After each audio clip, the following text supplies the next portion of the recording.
Hello, everybody. Hello. This is Empowering Democracy. I'm your host, Joe Firestone, and I'm here with my friend, D. Pierce, the host of Around the World, okay, with D and Friends. Our topics for tonight are the Idlib Shock, that of course is in Syria, capitulation, not exactly negotiation. Uh, that's about the terms and conditions that the Russians are likely to accept in the ending of the war, okay, in Ukraine. Uh, then we'll also consider, will Damascus fall? And of course, it looks like it's getting increasingly close to falling now. So that will be interesting. And then we're going to talk about the no nuclear use, the effort by Scott Ritter and his friends to try to influence uh, the administration, but even more the new the new administration that is coming in.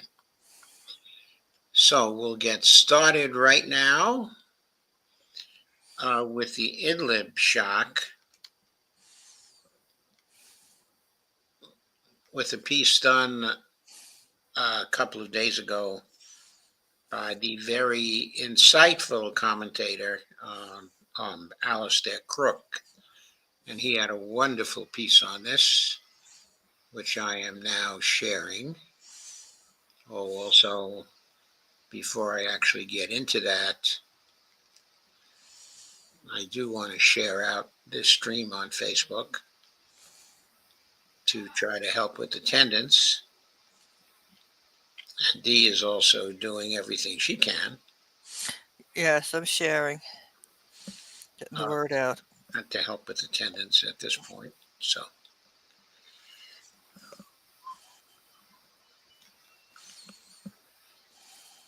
okay.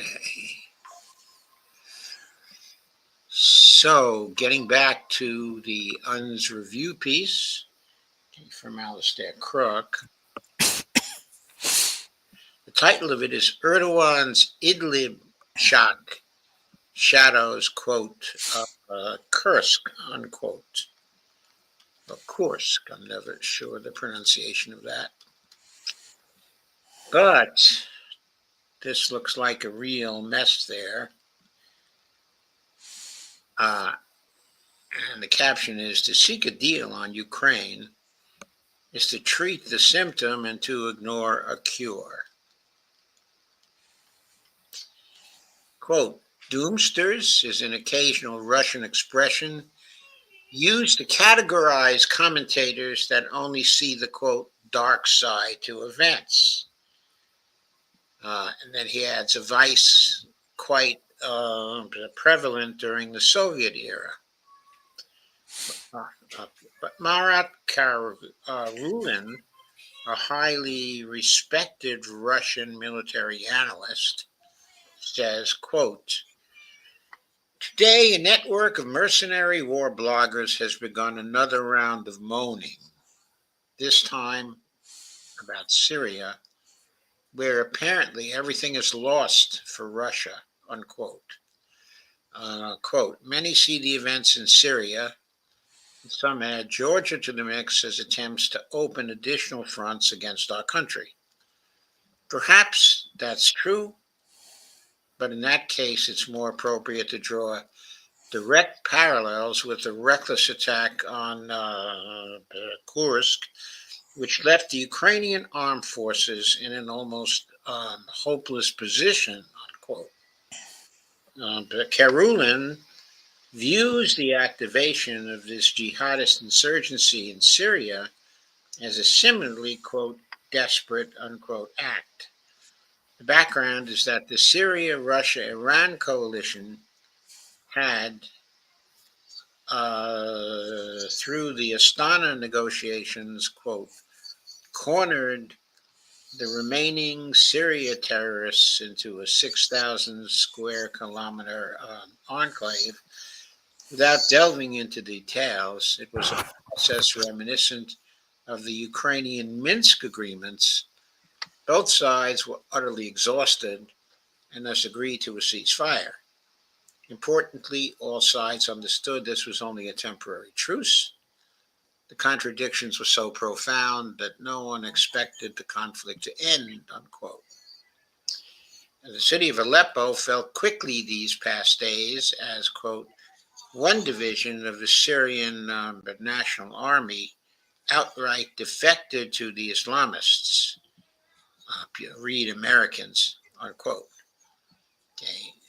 So Alistair Crook thinks that the rebels were very much working for the U.S. He goes on. Okay, the defection was a setup. By northern Aleppo was occupied by the Syrian National Army, fully controlled, armed, and funded by Turkey, which dominates the northern part of Aleppo. The key, K. Rulin says, is this crucial point. The land is flat, crisscrossed by few roads. Whomsoever controls the airspace, this is another quote from K. Rulin, whomsoever controls the airspace controls the country. Last year, Russia formed a new aerial unit called the Special Air Corps, reportedly tailored for overseas operations. It consists of 4 aviation regiments, including a regiment of Su-35s. That's quite an aircraft, by the way. Currently, just 2 Su-35s are overseeing the entirety of Syria's territory. Imagine the impact when 24 such aircraft are deployed, and Russia is fully incapable of such a deployment, unquote. The second crucial point is that, quote, Iran and Russia have drawn closer. At the start of the Syrian war, that is back in, I guess, when did it start? 2011? At the start of the Syrian war, relations between the two were decidedly, quote, neutral, hostile, unquote. By late 2024, however, we now see a very strong alliance, Israel and the U.S., by violating the peace agreements through this Turkish insurrection, have provoked a renewed Iranian presence in Syria. Iran has begun to expand beyond its bases, redeploying additional forces into the country. This gives Assad and his allies a direct pretext to expel the American and Turkish proxies from Aleppo and from Idlib. This isn't speculation. It's straightforward arithmetic, unquote. Well, is Karulin right? I don't know, but we will continue. Syria, however, is a key component of the Israeli-American plan to remake the Middle East. Syria is both a supply line for Hezbollah, as well as a hub of resistance to Israel's, quote, Greater Israel Project, unquote. Now that the permanent, quote, Anglo, unquote, security state unreservedly is backing Israel's ambition to assert its regional hegemony, the West has okayed Erdogan's jihadist insurrection against President Assad. The aim is to split Iran from its allies, weaken Assad, and to prepare for the putative Iran overthrow. Reportedly, the Turkish initiative was hurriedly brought forward to fit with Israel's ceasefire plan. Kirulin's point is that this Syria, quote, ploy, unquote, is akin to Ukraine's, quote, reckless attack on Kursk, unquote, which diverted Ukrainian elite forces from the beleaguered contact line and then maroon these forces in an almost hopeless position in Kursk. Instead of weakening Moscow as intended, quote, Kursk, unquote, inverted NATO's original objective by becoming opportunity to eradicate a major portion of Ukraine's elite forces. In Idlib, the Islamists, HTS, writes K. Rulin, quote, had gained predominance, imposing a strict Wahhabi regime and infiltrating the Turkish-backed Syrian National Army. Both groups are patchwork organizations with various factions fighting over money, border crossings, drugs, and smuggling. Essentially, it's a cauldron. Not very combat effective, but highly greedy, unquote. Quote again, our aerospace forces obliterated all command centers, the bunkers of Tahrir al-Sham, but that's another name for HTS. And there's a strong likelihood that the entire leadership of the group has been decapitated, unquote, notes K. Rulin. The Syrian army's main forces are advancing towards the city of Aleppo. Meanwhile, the Russian Air Force is bombing relentlessly. Its navy held a large drill off the Syria coast on the 3rd of December with test launches of hypersonic and Caliber cruise missiles, and Wagner and the Iraqi Assad forces, Iraqi PM forces that are now part of the Iraqi army, a grouping on the ground in support of the Syrian army. Israeli intelligence chiefs lately have begun to send problems with this, quote, clever initiative that dovetails so exactly with Israel's pause in the Lebanon fighting. With the supply route from Syria cut, Israel then, in theory, would be in a position to commence, quote, part two, unquote, of its attempted onslaught on Hezbollah. But wait, Israeli Channel 12 reports the possibility that events in Syria are creating threats against Israel, quote, where Israel would be required to act, quote. And today there were reports that the IDF has been firing on the Syrian rebels. Development, which is certainly interesting. So it was originally thought that the IDF was one of the groups in back of the Syrian rebels. Going further, but shades of Kursk, quote unquote, rather than Hezbollah being weakened, Israel adds to its military commitments. Question mark. But Erdogan, too, might have wrong-footed himself with this gamble. He has infuriated Moscow and Tehran and is being flailed at home for siding with the U.S. and America against the Palestinians. Further, he has drawn no Arab support apart from a Qatari studied ambivalence. Yes, Erdogan has cards to play in the relationship with Putin. Control of naval access to the Black Sea, tourism, and energy. But Russia is an ascendant great power and can afford to play some hardball in its negotiations with a weakened Erdogan. Iran also has cards to play. Quote, you, Erdogan, equipped the jihadists with Ukrainian drones. We can deliver the same to the Kurdish Workers' Party, unquote. That certainly is a card to play, isn't it? In the background is the bellicose language emerging from Team Trump, some of whom take harshly aggressive and hardline positions.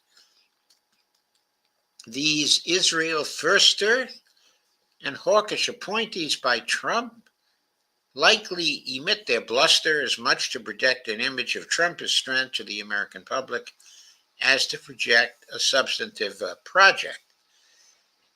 Trump is known for waving a big stick, and when he has played that tune for a little while, he slips in from behind to complete a deal.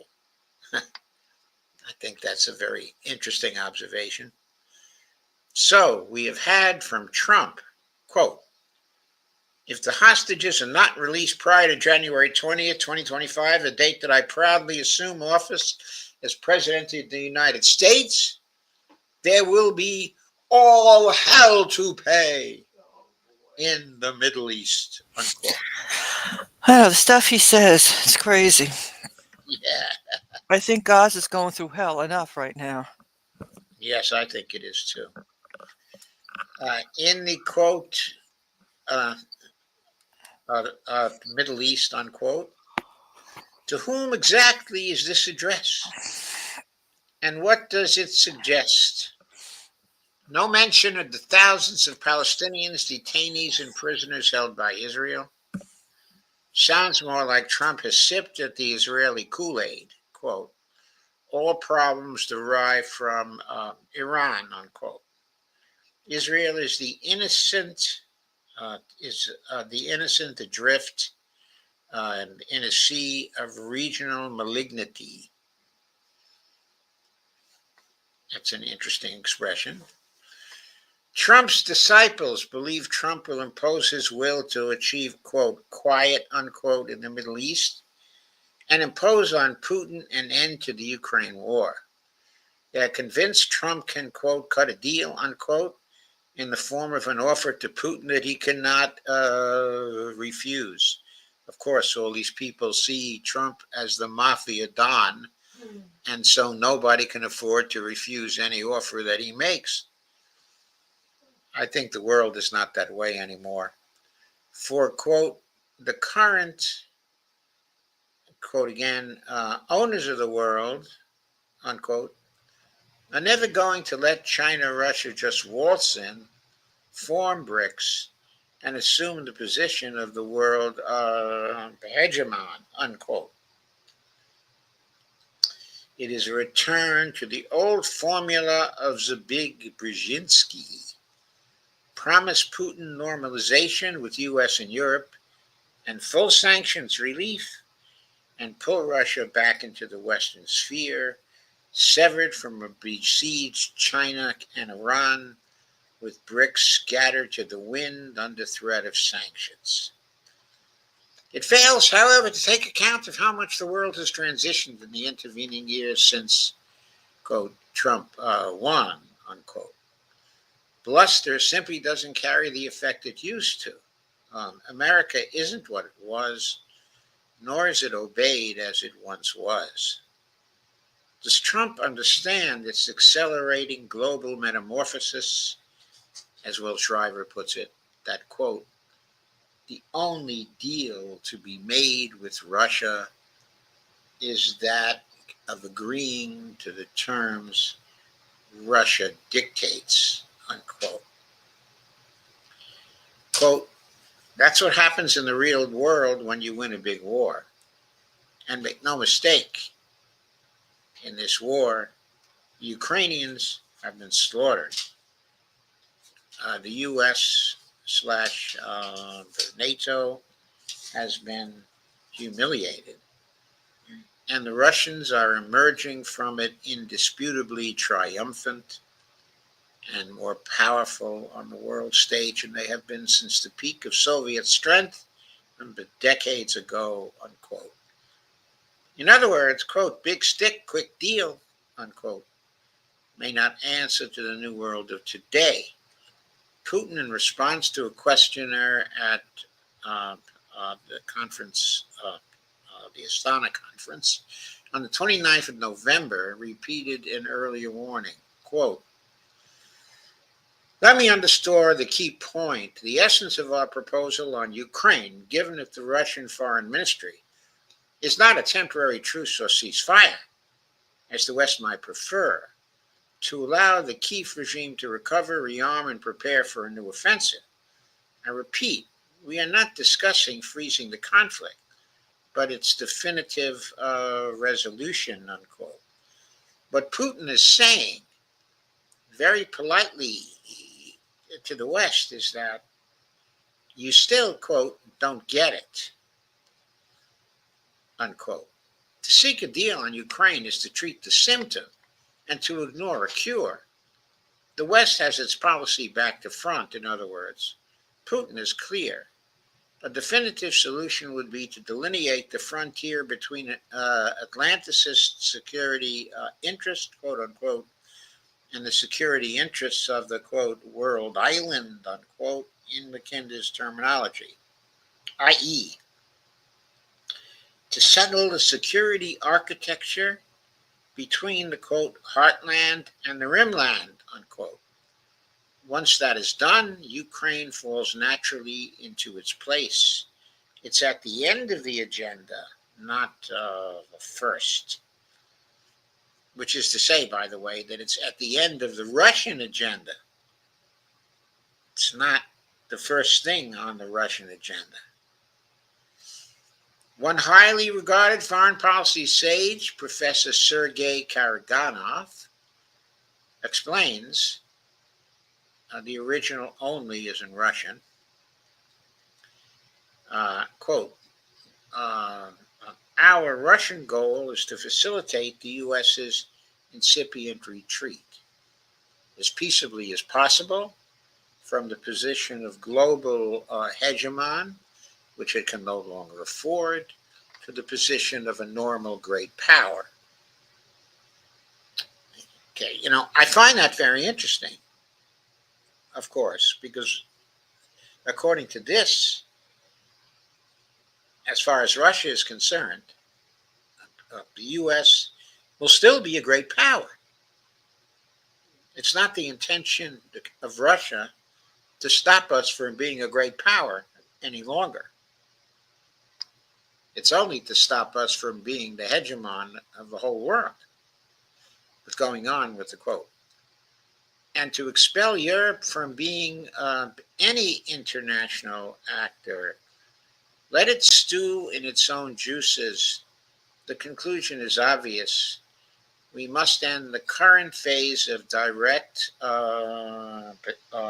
conflict of a military nature with the West, but not the broader confrontation with it. Trump will offer to ease pressure on Russia, which he cannot guarantee, in exchange for Russia refraining from a close alliance with China. The Trump administration will propose a deal, alternating threats with promises. But the U.S. already understands that it cannot win. The U.S. will remain an unreliable partner for the foreseeable future. Fundamental normalization of our relations with the U.S. should not be expected in the coming decade. Trump's hands are tied by the Russophobia fanned by liberals for years. The inertia of the Cold War is still quite strong, and so are anti-Russian feelings among most Trumpists, unquote. Quote, the foremost goal of the current war should be the decisive defeat in Ukraine of Europe's rising revanchism. This is a war to ward off World War III and to prevent the restoration of the Western yoke. The initial negotiating position is obvious. It has been stated and should not be changed. NATO's return to its 1997 borders. Wow, that's a tough position. Beyond that, various options are possible. Naturally, Trump will try to up the ante, so we should act preemptively, unquote, Professor Karaganov advises.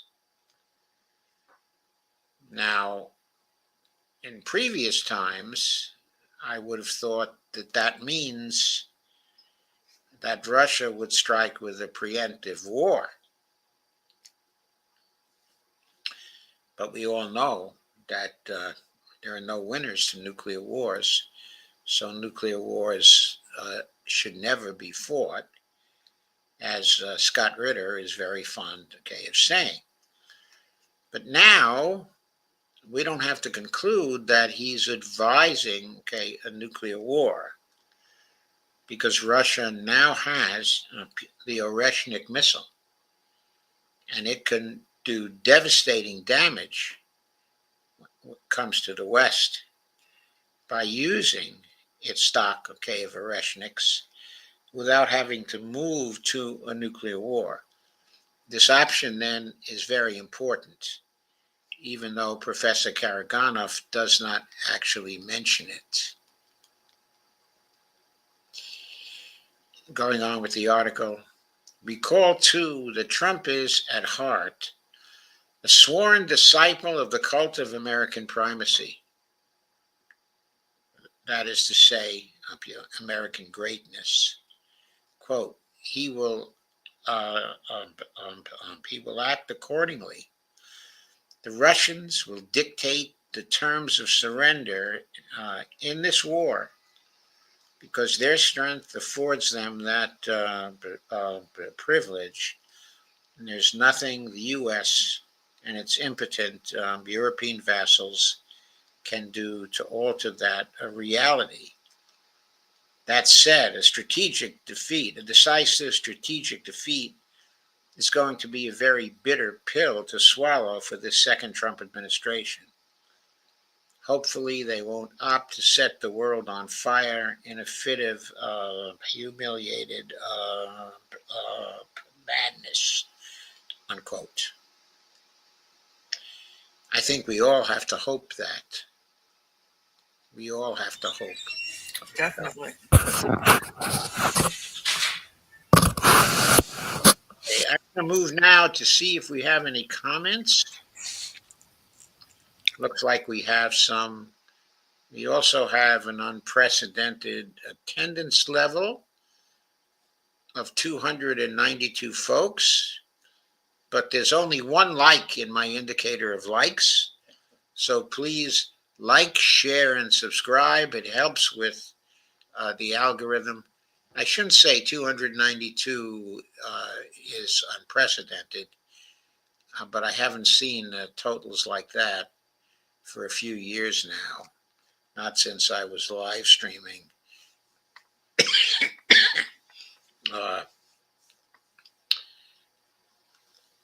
the MMT streams in the old days. So Lana says, happy Saturday. Happy Lana. Says I share it to Facebook as well. Thank you, Dee, for sharing. Robert Copeland says, I've seen some videos where the people think the current Syrian government may fall. Yes, there's a lot of opinion that thinks the Syrian government will fall.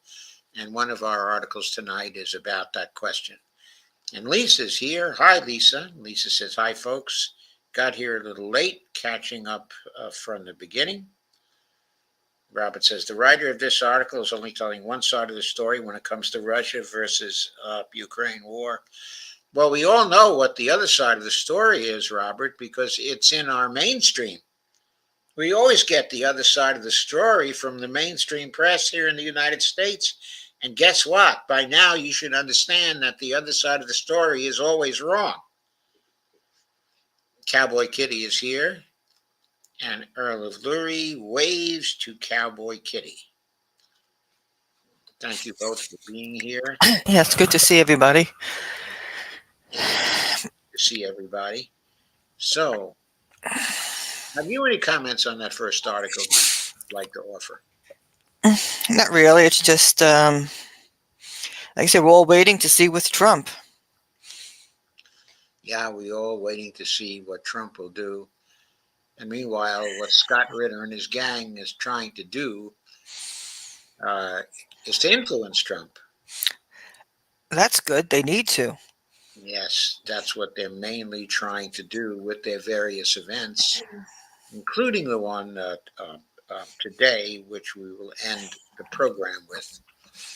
But anyway, right now, let us move to the second of our articles.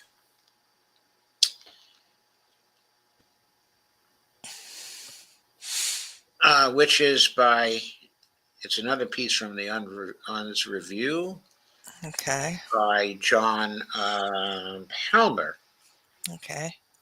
who I don't often share, but I thought this was a particularly good article. Okay. So I'll get started on it. Uh, Okay. Uh, okay. The Joint Chair Chief, General Charles Brown, just proved that nothing short of Ukraine's surrender is actually negotiable with us.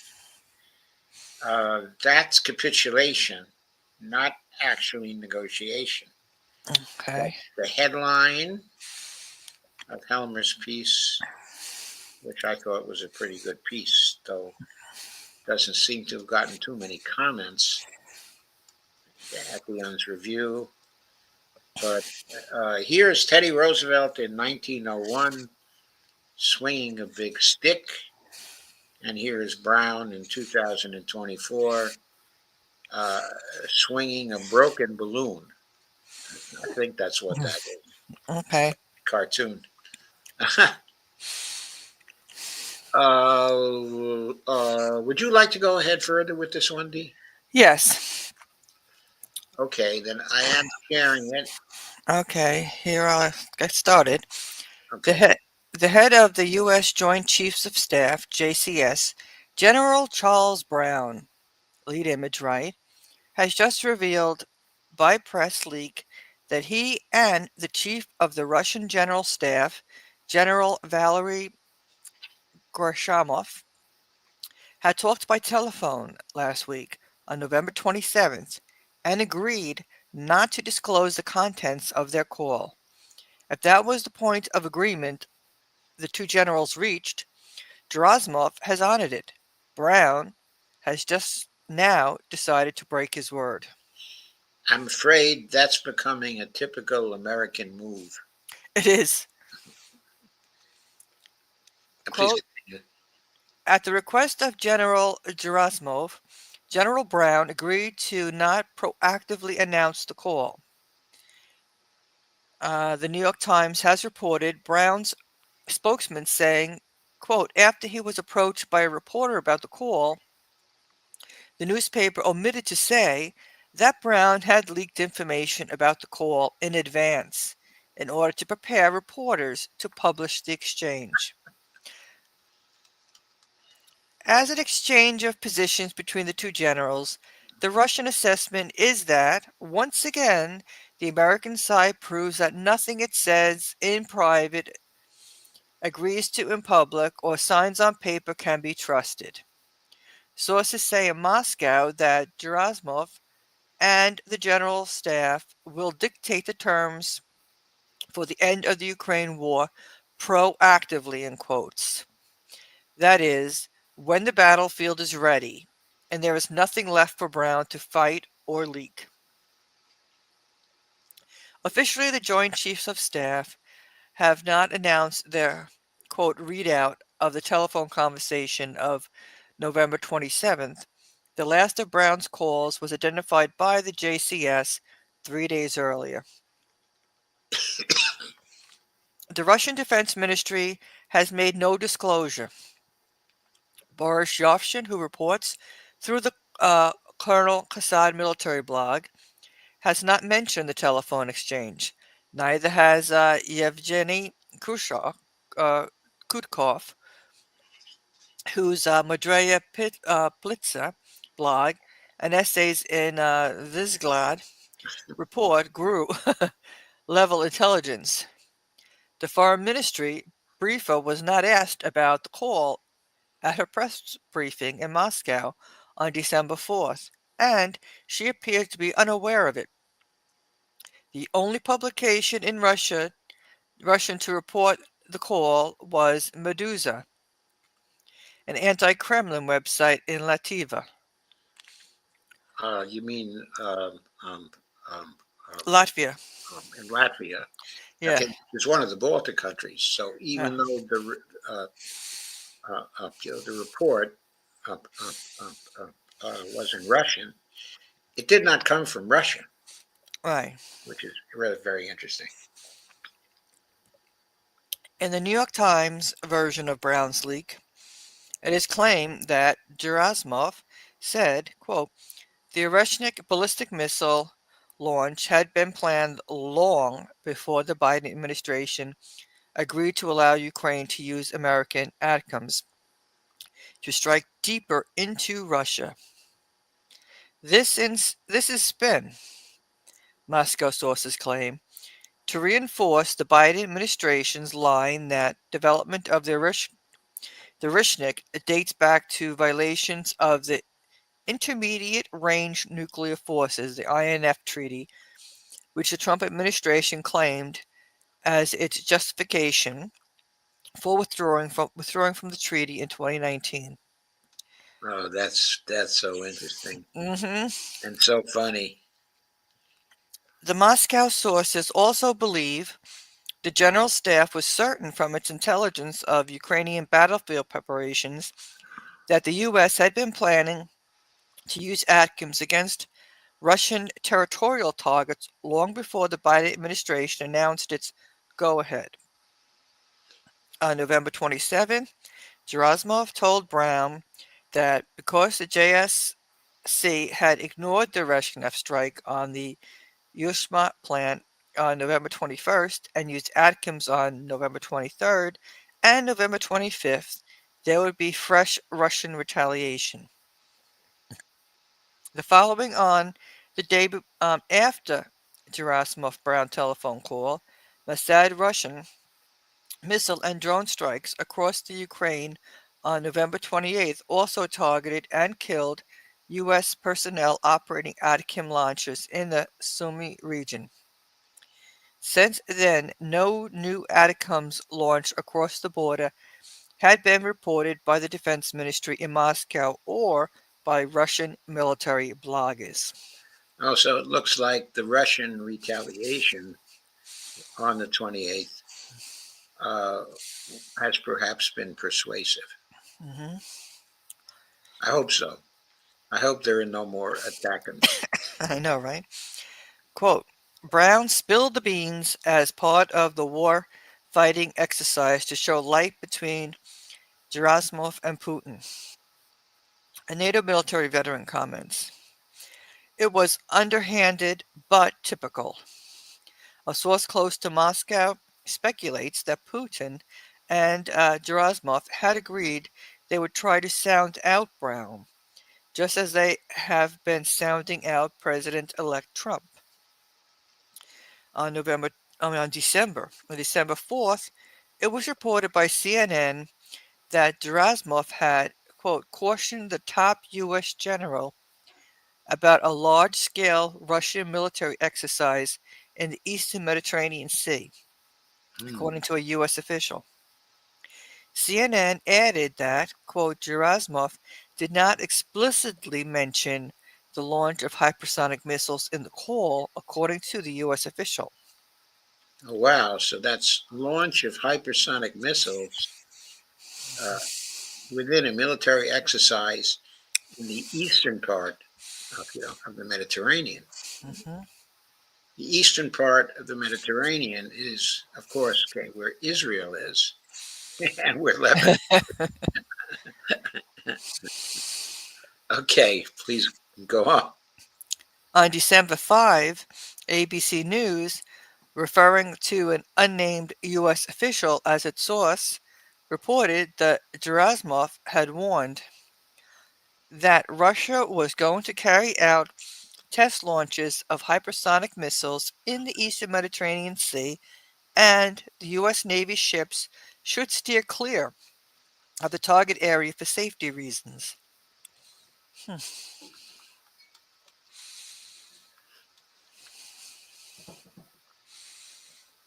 Okay, did I go too fast? Well, actually, we'll finish with that article. Are you sure that finishes it? I think this is right. It doesn't finish the article. Oh, it doesn't? No, in other words, uh, okay, what's going on there is that Oh, okay. there's a graphic. Russian general warned the U.S. about hypersonic missile tests up in the Mediterranean. Okay. Okay, and then there's a video here, which I don't think we have to play. It was from ABC News, Okay. and then there's a further commentary below. Okay. Here's the further commentary. Okay. Then it has from his base in Seattle, Andrei Martinov reported on the firing of Zircon, Kalibr, and Onyx missiles during the exercise. Zircon is hypersonic, Mach 9. Onyx and Kalibr are supersonic. Martinov's report, dated December 3rd, displays Defense Ministry footage of the fleet at sea and missile firing. He was not aware of the Gerasimov-Brown call. Hmm. The Russian naval operation in the eastern Mediterranean was not picked up by Moscow reporters or by Western specialists covering the area. The Italian monitoring site Ital Radar and the Belgian report on Russian naval operations in the Mediterranean. The operation at sea followed just after the launch of the Turkish and U.S. armed and direct forces in northern Syria. Hmm. The Gerasimov-Brown telephone call came just before. Oh, that's so interesting. That Yeah. sequence. The, excuse me. The Pentagon source of the CNN report said that the quote U.S. and Russian maintain deconfliction lines in certain combat zones to avoid unintentional encounters, wherein the two militaries operate near each other. That line has been used recently in the Middle East to prevent any friction between U.S. and Russian forces operating in Syria. A European naval publication claimed the Russian vessels participating in the missile fire exercise, quote, may be evaluating its naval vessels from the Russian Navy base at Tartus in Syria, because it appears under imminent threat as the civil war turns against the Assad regime. Okay, that's the end of that quote. Yes. What early warning intelligence the Russian general staff had of preparations for the attack on Syria now underway is a sensitive question currently in discussion between closed doors in Moscow. From the telephone call of the two generals and Brown's leak, what interpretations do Russian sources give of the terms for the Ukraine war, which the generals. You have to go down a bit. Okay, No, go up a bit, I mean. I'll go up a bit. Okay, Yeah, okay, there we go. Okay, let me read that again. Russian sources give the terms for the Ukraine war which the general staff and the Kremlin were considering when the call was initiated. And what do they think now in the aftermath of the call and the escalation in Syria? The consensus of the Russian military bloggers is in favor of no negotiation with the U.S. until after the Russian military objectives have been achieved. Officially, the Russian foreign military continues to stress that the only basis for negotiations on Ukraine is President Vladimir Putin's speech to the ministry of June 14th. Foreign Minister Sergei Lavrov is expected to reiterate the point when his interview with Tucker Carlson is broadcast shortly. yes, and I think that he did reiterate the point. Mhm. In the meantime, according to Deputy Foreign Minister Sergei Ryabkov, if the Kiev regime's handlers, its puppeteers, recognize that there is no alternative to the solution outlined by President Putin at the meeting with the Foreign Ministry leadership on 14 June, adjusted for the development on the ground that have been taking place since then, if they see there is no alternative, then, of course, a negotiated solution is possible. The choice before them is quite simple, binary. Either accept what Putin has proposed or stay where they are now, with the prospect of further deterioration of the situation for them. The positions Putin outlined on June 14th were dynamic politically and militarily. In consequence, they were ambiguous. That meant the president and the general staff were undecided at the time, and still Putin's end of war terms of December 14th, 2024. So, these conditions are simple. The Ukrainian troops must be completely withdrawn from the Donetsk and Lugansk People's Republics and Kherson and Zaporizhzhia regions. Let me note that they must be withdrawn from the entire territory of these regions within their administrative borders at the time of their being part of Ukraine. As soon as Kyiv declares that it is ready to make this decision and begin a real withdrawal of troops from these regions, and also officially notifies that it abandons its plans to join NATO, our side will follow. An order to cease fire and start negotiations will be issued by us that very moment. I repeat, we will do this expeditiously.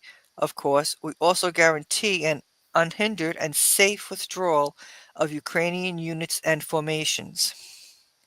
We would certainly like to expect that such a decision on troops withdrawal, on a non-bloc status, and on launching dialogue with Russia, on which Ukraine's existence in the future depends, will be adopted in Kyiv independently, proceeding from the established realities and guided by genuine national interest of the Ukrainian people and not at the behest of the West, although there are, of course, great doubts about it. Wow, that was a pretty forthright statement on Putin. Yeah, yeah. There have been and will continue to be many U.S. attempts to simplify and modify these specific terms and the framework Putin also proposed for compliance beyond the reach of the U.S. to violate. Looking now at the June 14th speech as a formulation of Putin's terms with 6 months of retrospection, a knowledgeable Moscow source responds, quote, Moscow will talk, always, sometimes politely, sometimes not so politely, and tell Trump to take a walk. The source believes, quote, the talks will work differently. The Russians will come to the table with the December 2021 draft treaty. Everyone has forgotten about that. But not Putin in his June 14th speech. Quote, let us recall the idea of a European security treaty, which was proposed in 2008. In December 2021, a memorandum from the Russian Foreign Ministry was submitted to the United States and NATO addressing the same issue. However, all our repeated attempts, it is impossible to list them all, to convince our partners, as well as our explanations, appeals, warnings, and requests, met with no response. Western countries confident not so much in the righteousness of their cause as in their power and ability to impose whatever they wish on the rest of the world, simply disregarded other perspectives. At best, they proposed discussions on less significant matters that did little to resolve the actual problems, or matters that only benefited the West.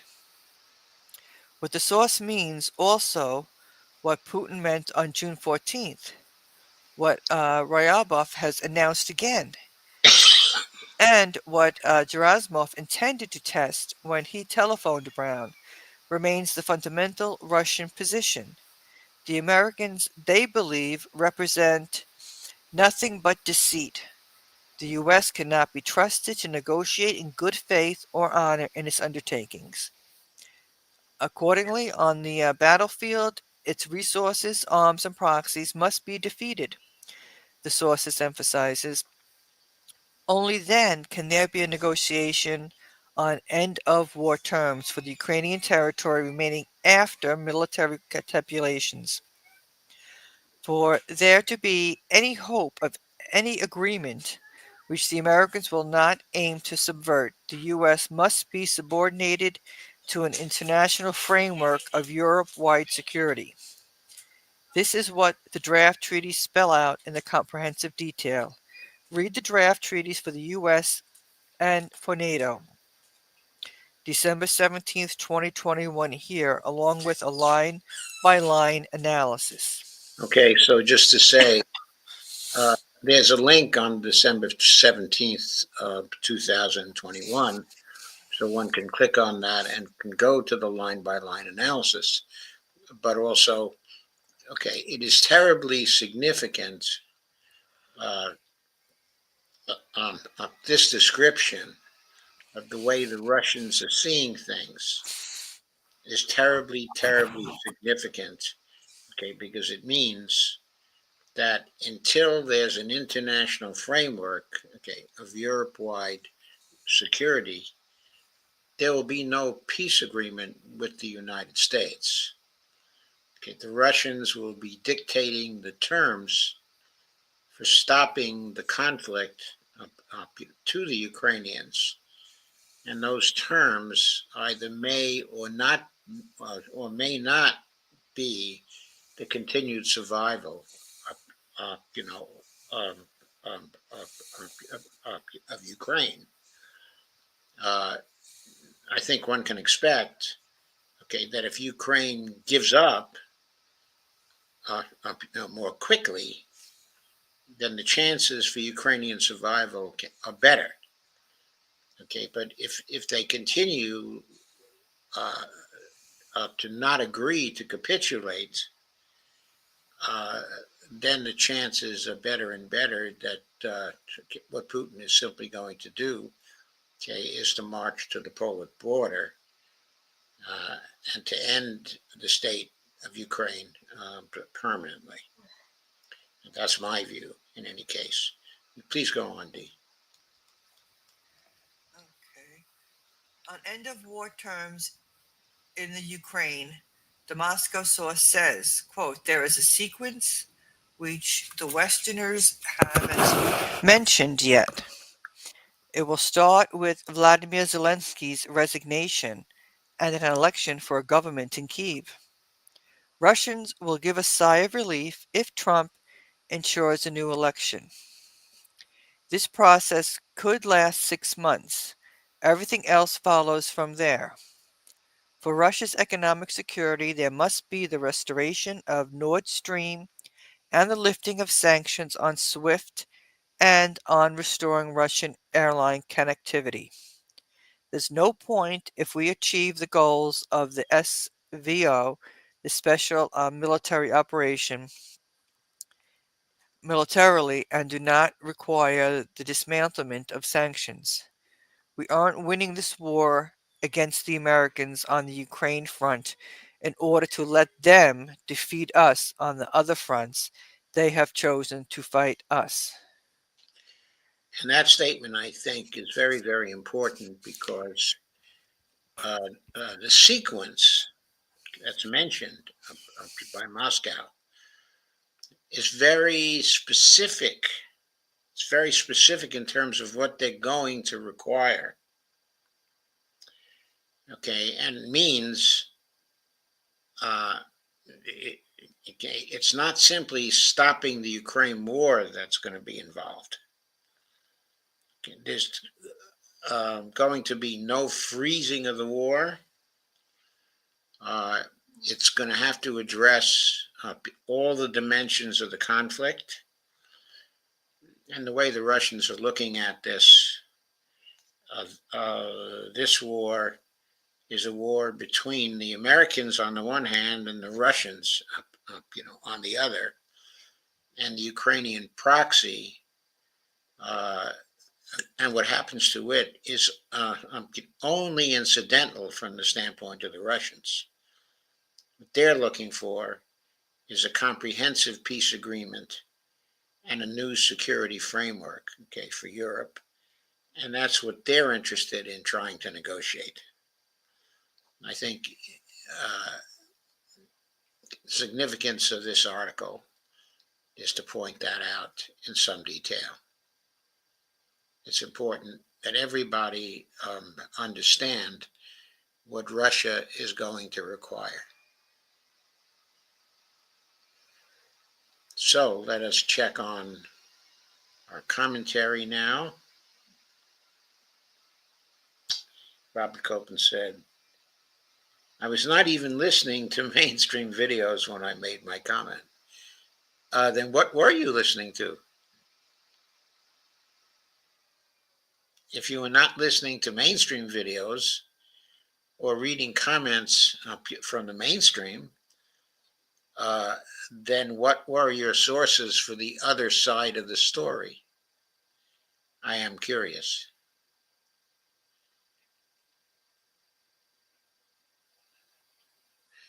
Okay, shall we go to the next piece? Yes. I guess we're in a position now to go to the next piece. This one is addressed to the question of whether Damascus will fall. The name of it is Will Damascus Fall? And it was written by Mike Whitney on December 6, 2024. Pretty lengthy piece. Has a nice map in it. This blue area up here, okay, that I'm pointing to, okay, this is an area of rebels, including rebels who are supported by the Americans. It includes, the Yazidis, some groups, closely associated with Iraq, also some Christian groups, and especially the Kurds. In other words, this is the Kurdish area. You see the oil symbols over here with the American flag. Those are the oil wells where the United States is taking the product, okay, of Syrian oil and is exporting it actually from the country. By most accounts, that Syrian oil, controlled by the United States and groups it's closely associated with, including the Kurds, okay, is being sent to Israel. So it's very interesting to see that on, this map. These green areas up here, they are areas dominated by Turkey. Turkey has soldiers on the soil of Syria. And you see up here, you see Turkey in French. Okay, this map is a French map. Okay, so Turkey is spelled Turquie. Okay, the Idlib area, where the rebels were kind of imprisoned for a while, okay, is right here. The gray is the HTS area. Okay, we're talking about the HTS rebels now. The city of Aleppo is right here, so it was very close to Idlib. And that's why it could be conquered so quickly by the HTS rebels. And you see from there, the arrow showed the expansion, okay, of their area. And you see they got into Hama, after Aleppo, very quickly.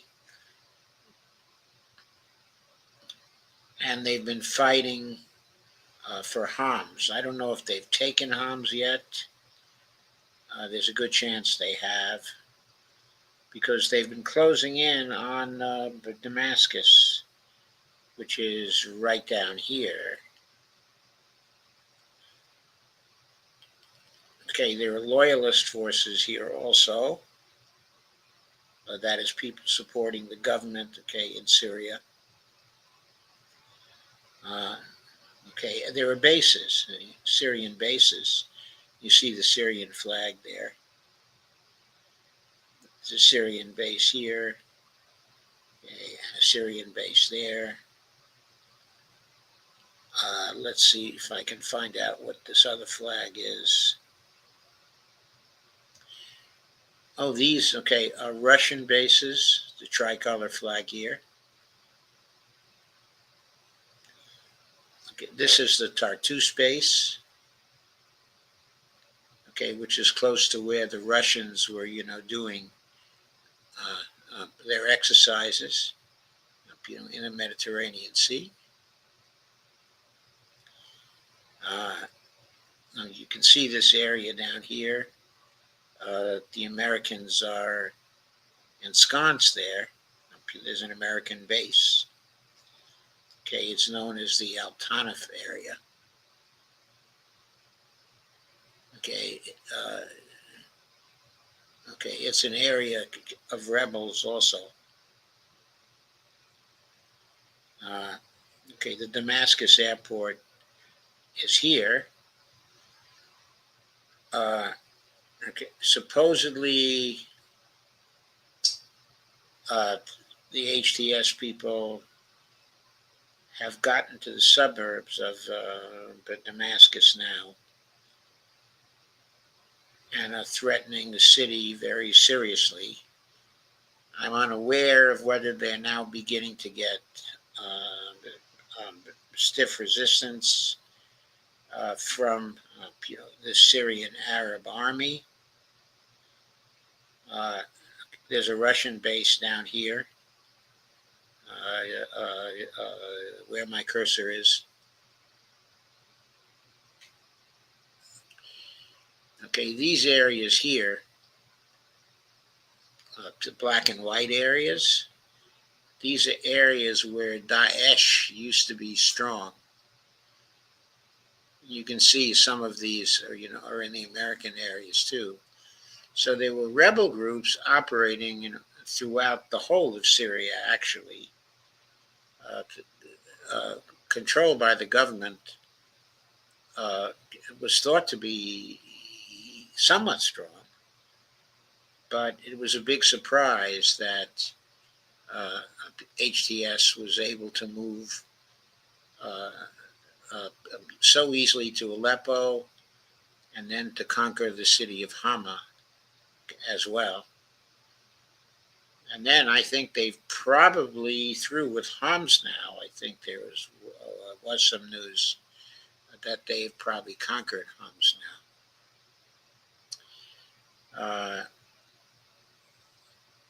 Okay, the city, of Palmyra, which is very famous for its monuments and such, has a Russian base there, which is kind of interesting. Now, the Russians have been reported to be removing at least some of their forces and maybe much of their forces from Syria. And many people have commented on their undergoing a reconsideration of whether they want to continue to support the regime in Syria because the Syrian Arab army has proven to be so unwilling to fight. And there's a lot of sentiment inside of Russia supposedly saying, well, if they don't want to fight for their country, then why should we fight for their country? I think I can answer that question. Okay, and that question is, well, if the Russians want the Iranians to be able to supply Hezbollah, then they need to secure a route that goes through Syria. So they have to make the decision as to whether they want to continue to have such a secure route so that Hezbollah can fight against the Israelis and distract at least a part of the Israeli army from slaughtering the Palestinians in Gaza. Anyway, here's a quote from Elijah Manier, who's a wonderful reporter from Lebanon. Absolutely wonderful, very courageous reporter who's on the ground there and is always in danger. Hashtag Israel is waiting for hashtag Hamas to fall in order to annex the south of Syria and call it a, quote, buffer zone to protect against jihadists, unquote. The same thing it has been supporting for many years.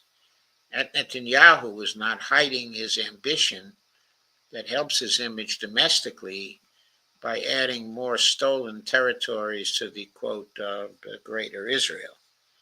So that, okay, is Elijah Manier and his view of the situation.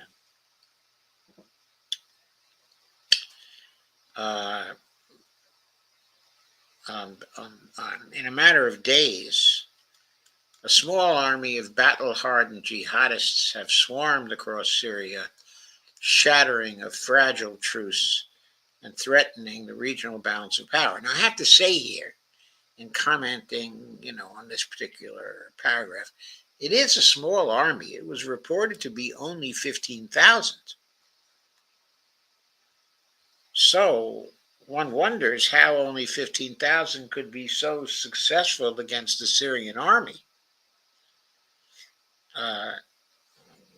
That doesn't make a lot of sense to me. But anyway, the surprise blitz has sent the stunned Syrian army into full retreat, while mostly foreign militants have seized the country's industrial hub, which is Aleppo, and its fourth largest city, Hama.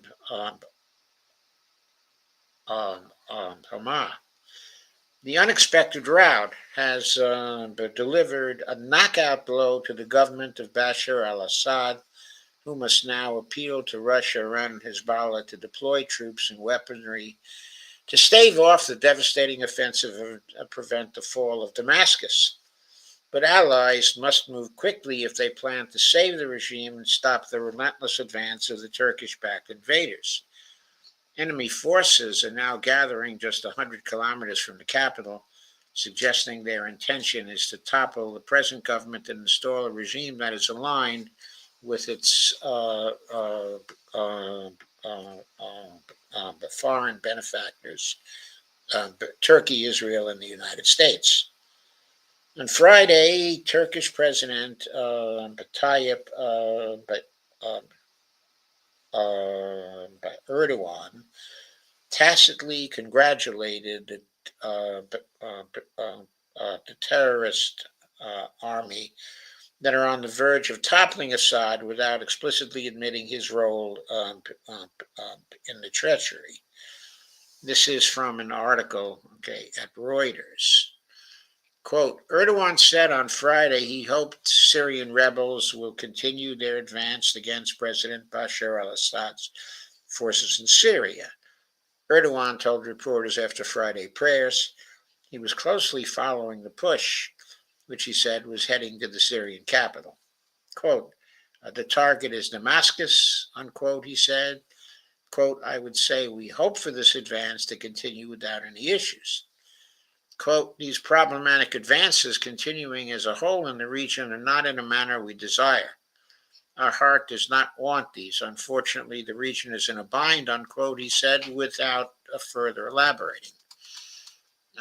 Ankara, quote again, Ankara has for years supported Syrian opposition forces looking to oust Assad, but also views some regional players as terrorists, including Hayat Tahrir al-Sham, HTS, the Islamist former Al-Qaeda affiliate that is part of the rebels' force. Turkey's Erdogan hopes Syrian rebels will advance, but raises alarm about some fighters. That quote was from the U.S. News and World Report, a Western source, of course. Mike Whitney says, there it is in plain English. Erdogan supports the jihadist advance on Damascus and welcomes the ousting of the government. In truth, the war on Syria has been a long-term project for Erdogan dating back more than a decade, leading to the splintering of the state into multiple parts controlled by the U.S., the Kurds, SDF, Israel, and a number of disparate groups under the control of Ankara. This latest onslaught poses the greatest threat the government has ever faced, and it is increasingly likely that it will be unable to withstand a powerful and well-organized assault on the capital. Powerful, well-organized, 15,000 people? It can't withstand 15,000 people in the capital? That must be what's giving the Russians pause as to whether they want to continue to support Syria. Because, of course, 15,000 people are nothing for a city, the size of Damascus. I mean, the population of Damascus by itself should be able to resist an attack force of 15,000. I mean, the civilians, if armed, should be able to resist that. This, of course, puts Washington and Tel Aviv closer to realizing their dream of a, quote, new Middle East, unquote, where the flow of critical resources to rival China is controlled by the power brokers in the U.S., and where Israel establishes its primacy over a vast area of the Arab world. If Damascus falls, the only obstacle to the long-awaited but neocon plan would be Iran, which will be dealt with when Trump takes office. Well, I guess this is the view of Washington, in Israel. I don't think it's the view of, Mike Whitney. Spearheading the ongoing rampage across Syria is Hayat Tahrir al-Sham, HTS, which is an offshoot, of al-Qaeda, the shadowy configuration of Sunni terrorists whose origins are linked to the Western intelligence agencies. According to antiwar.com, quote, Hayat Tahrir al-Sham, HTS offensive has been backed strongly by the Turkey-backed rebels from the country's northwest. There have been multiple reports that Turkey is backing the offensive, and indeed that Turkey may even be the driving force in the recent push. HTS fighters seem increasingly well-equipped and confirmed as using tanks in their assault on Hama. Wonder where they got those tanks from. Must be from Turkey, right? With Hama taken, many analysts say the next major target would be the city of Homs. According to reports I was hearing today, they've taken Homs. That would be the obvious next step as HTS continues their offensive south along the major M5 highway from Aleppo. Homs is just 25 kilometers south of Hama. If Homs fell too, it is likely the capital city of Damascus would also be under a major risk. Excuse me a second.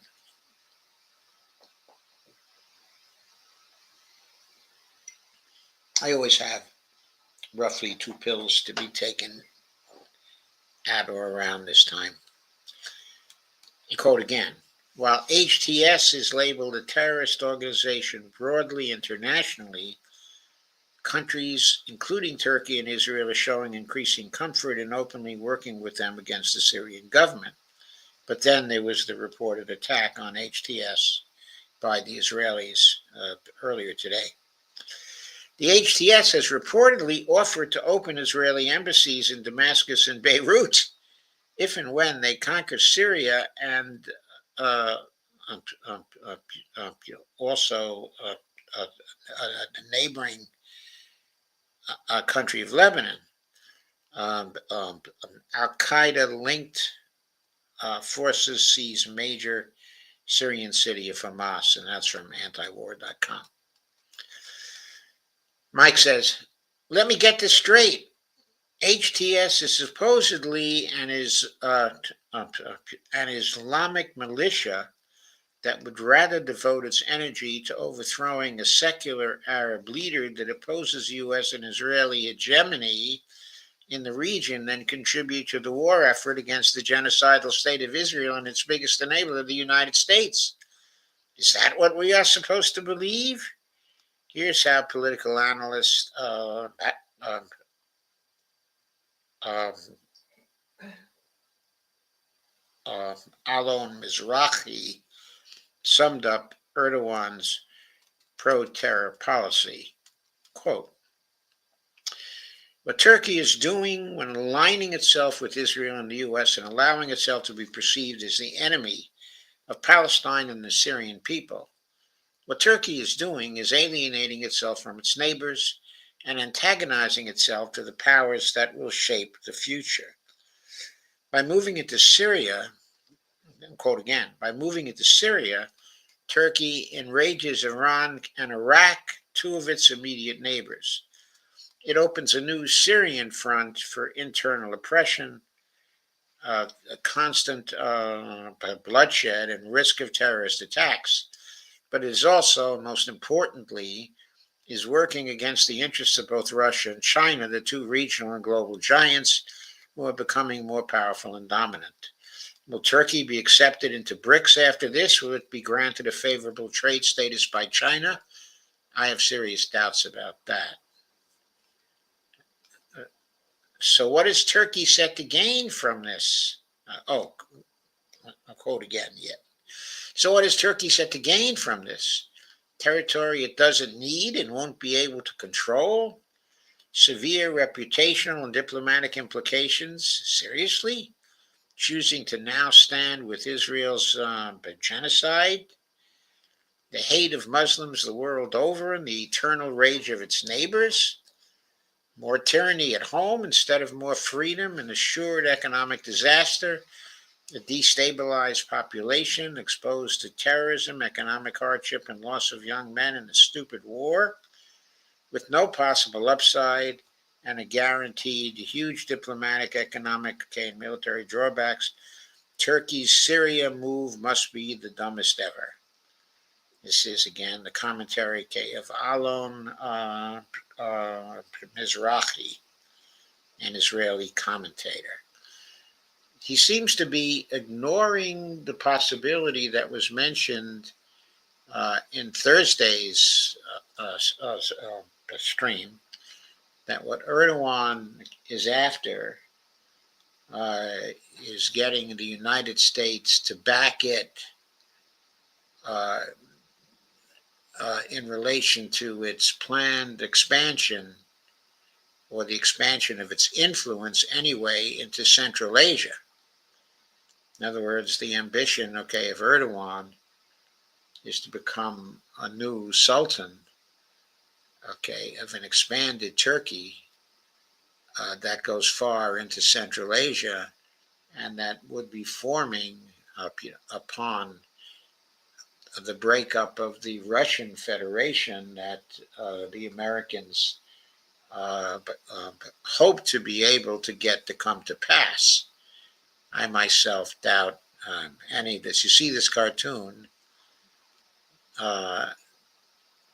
Erdogan is holding up a Palestinian mask, but on his cheeks are the colors of Israel, and on his forehead is a Star of David.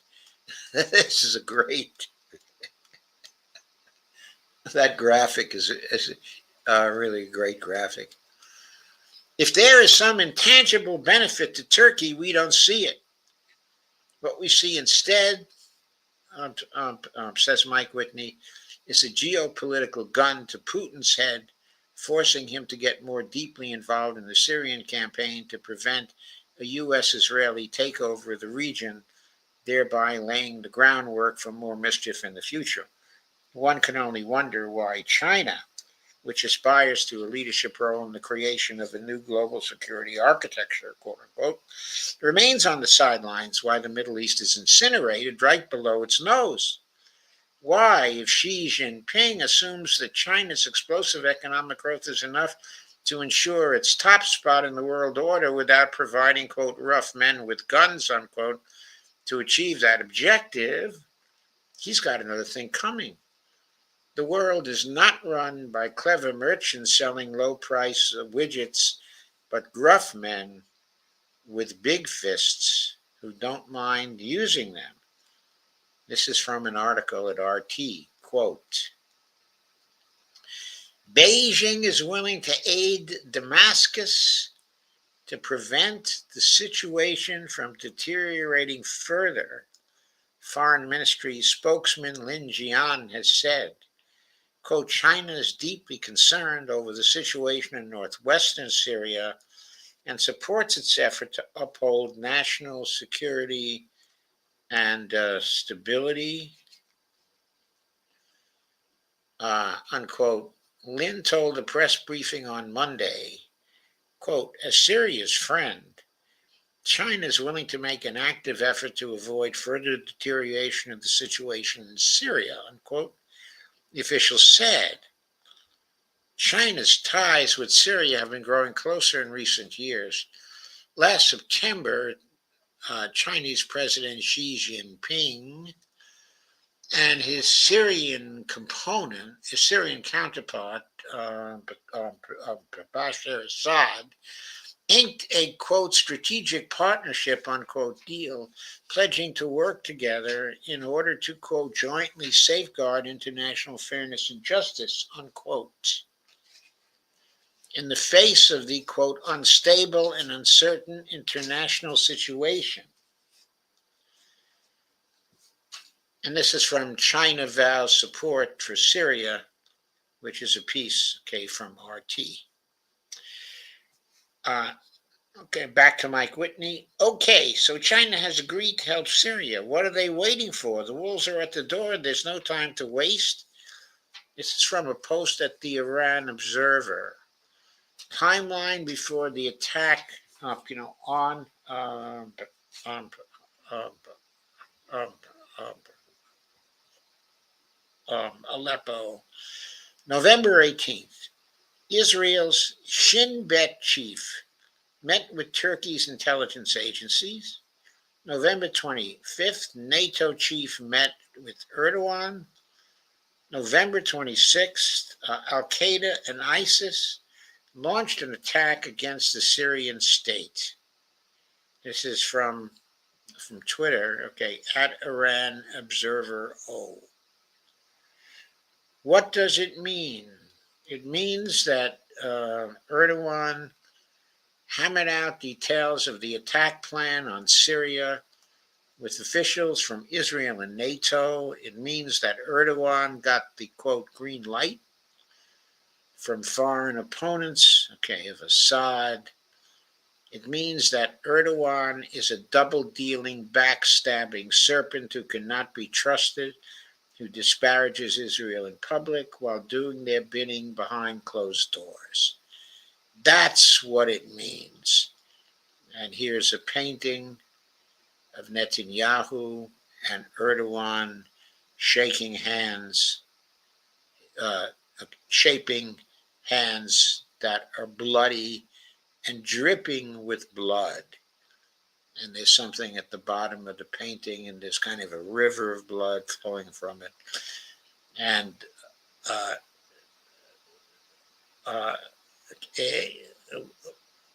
what's written there is blood partner. Then the same thing is written in Hebrew just below it, blood partner in English. Just below it is blood partner in Hebrew. And just below that is blood partner in Turkey. I'm guessing, because I can't translate the Hebrew right now. I used to be able to, but it's been many years. And of course, I don't know any Turkish at all, but I'll bet they all say blood partner. The painting is very interesting. Then there's a river of blood that's flowing down there. So, events on the ground. I'm moving so fast, this article will probably be obsolete before it ever goes to print. A Friday afternoon report from the Cradle states that panic has overtaken Homs, sending thousands of civilians fleeing south for safety.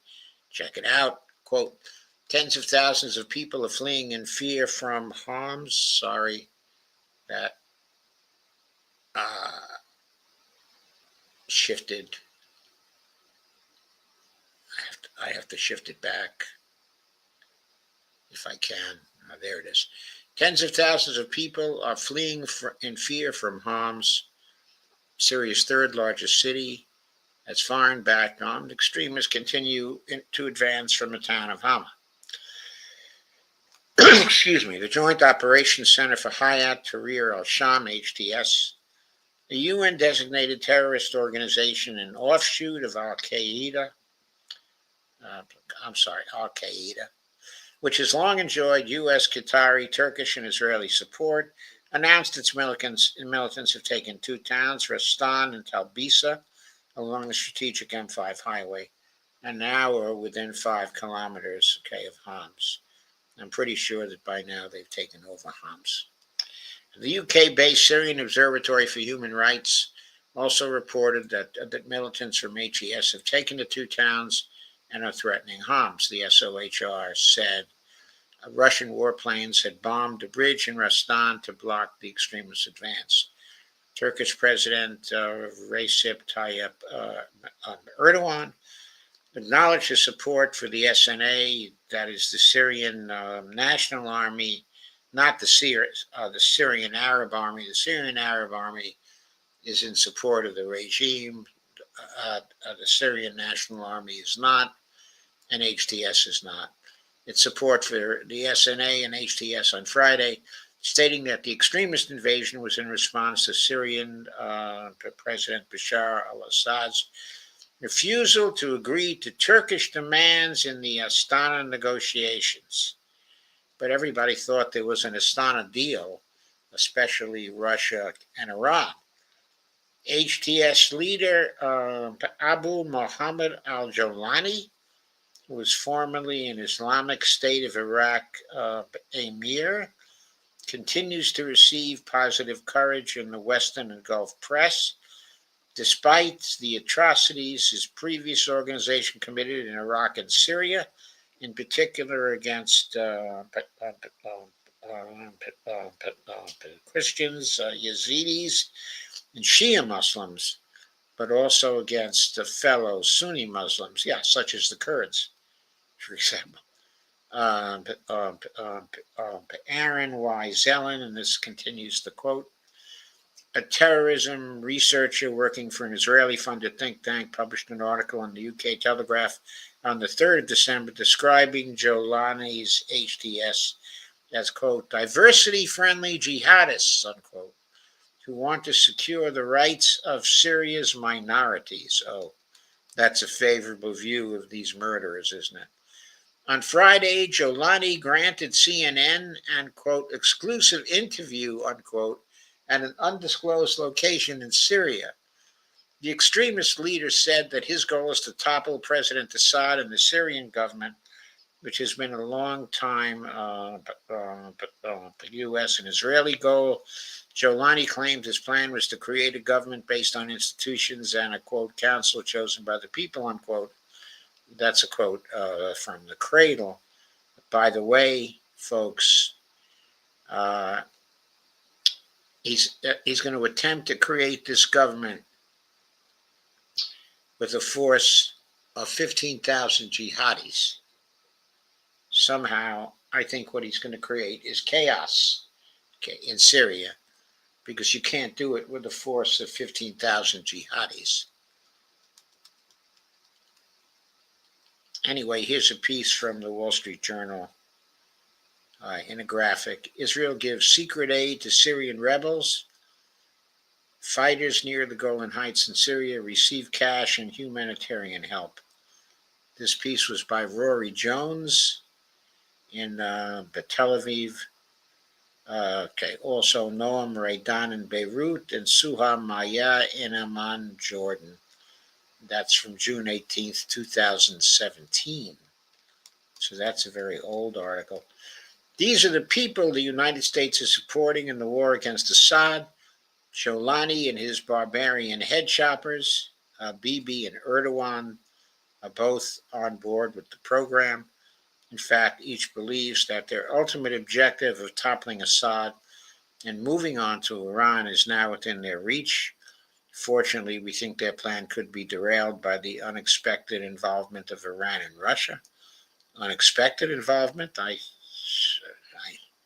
mean, I would expect that involvement. Anyway, Mike Whitney says, but it is too soon to say for sure.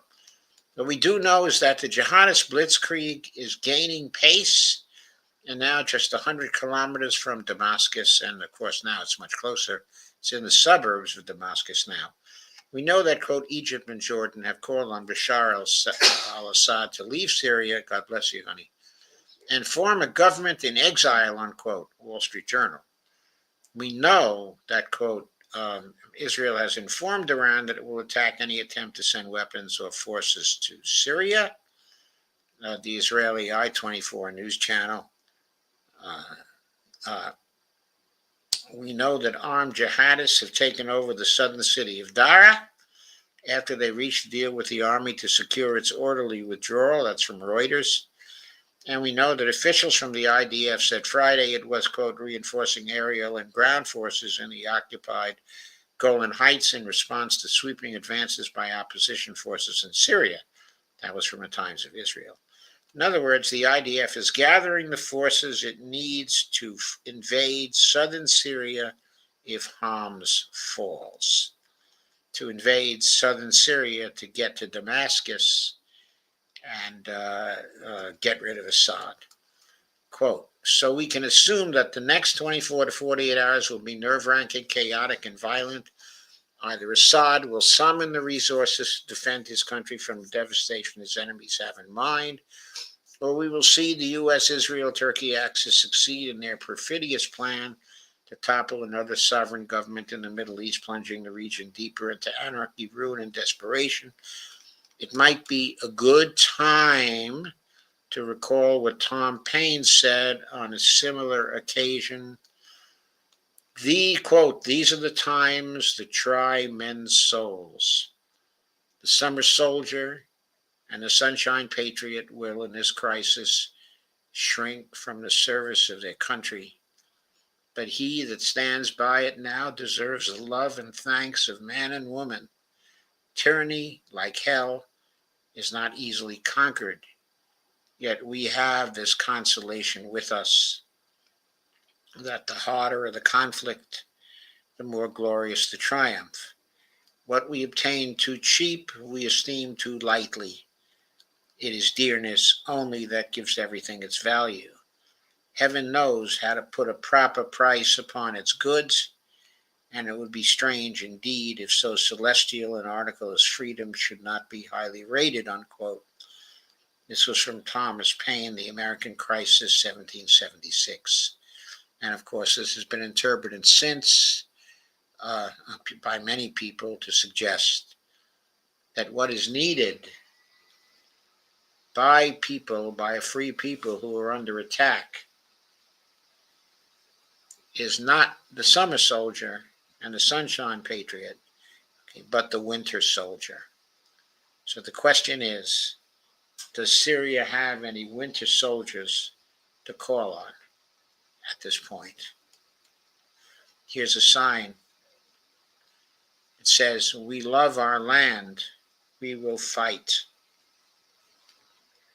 And a Syrian in front of the sign. And that is the end, okay, of the column.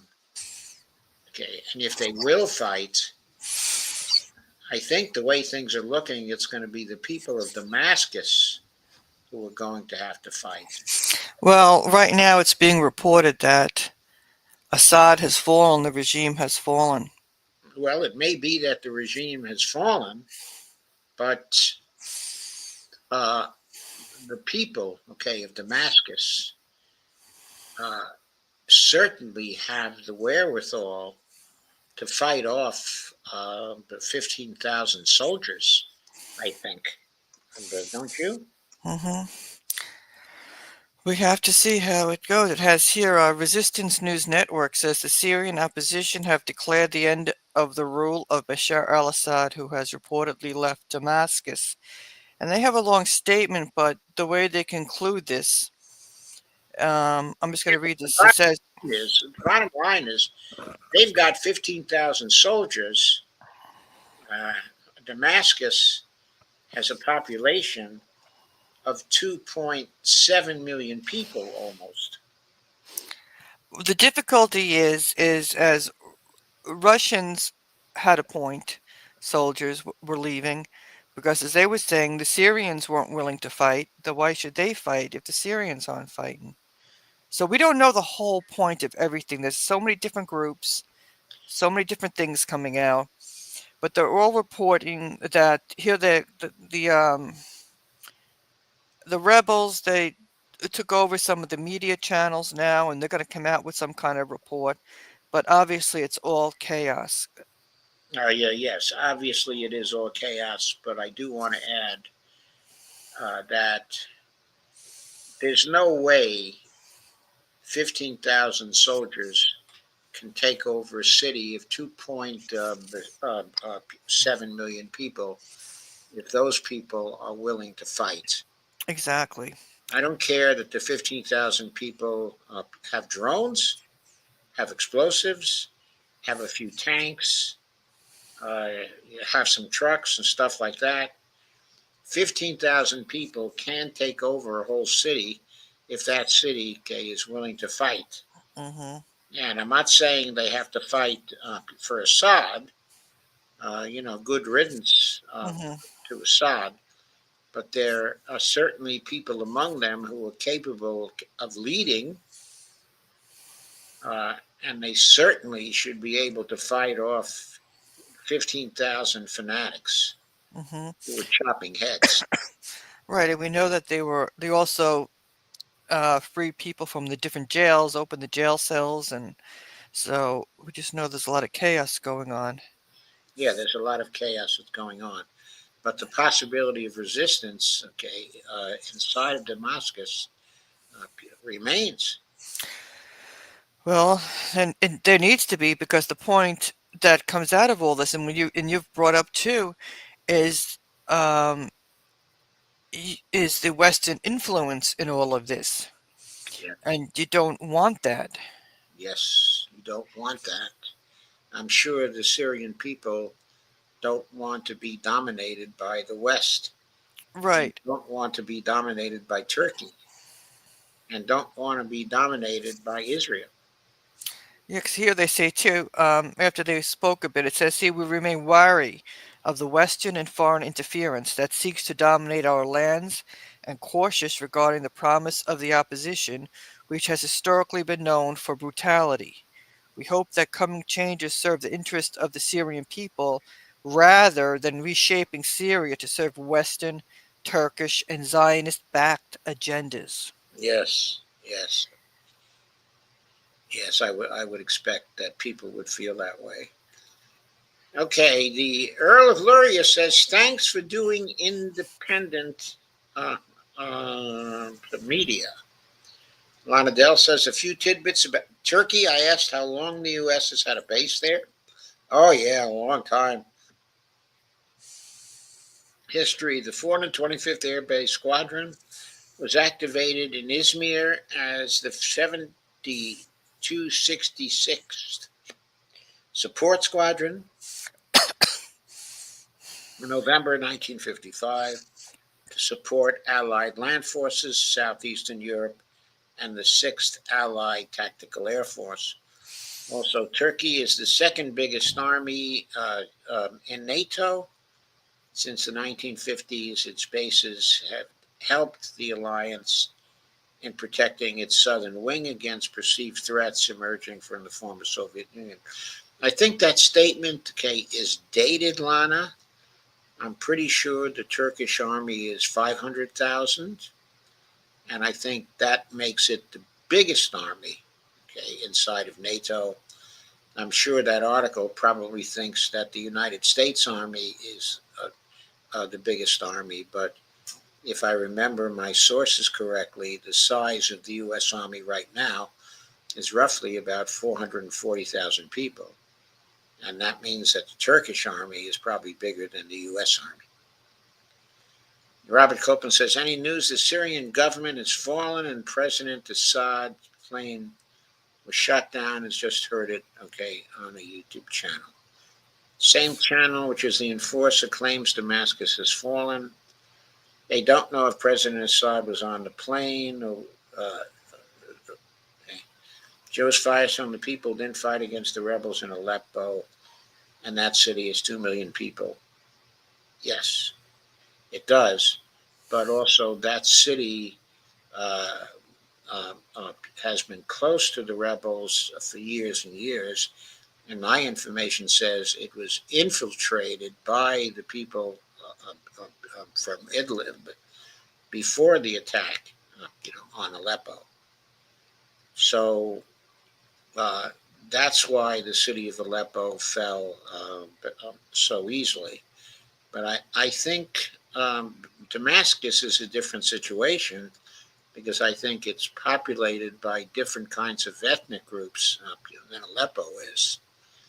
Okay, and that, as I say, I don't think it's going to be easy for 15,000 people to conquer it if the people of Damascus are willing to fight, okay, themselves. I know there's a lot of disorder and chaos right now, okay, and the rebels are benefiting from that particular disorder, okay, and chaos. But I will have to see. I'm just saying I don't think the story of the fighting is done.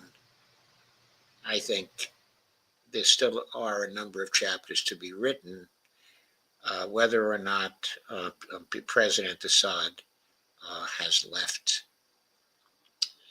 Anyway, thank you for all the comments, Robert. They're good comments. And thank you for all the other comments. Thank you, Lana, for your comments as well. We have, according to my indicator, 303 people here now, which is very, very interesting. But I'd like to say at this point, please share, like, and subscribe. Okay. Also, don't forget, I have a Patreon account. It's at patreon.com/Joe underscore Firestone, and I'd appreciate whatever you're able to donate. Okay. Also, DPeers has a Cash App, if I recall correctly. Would you like to give them your Cash App, D?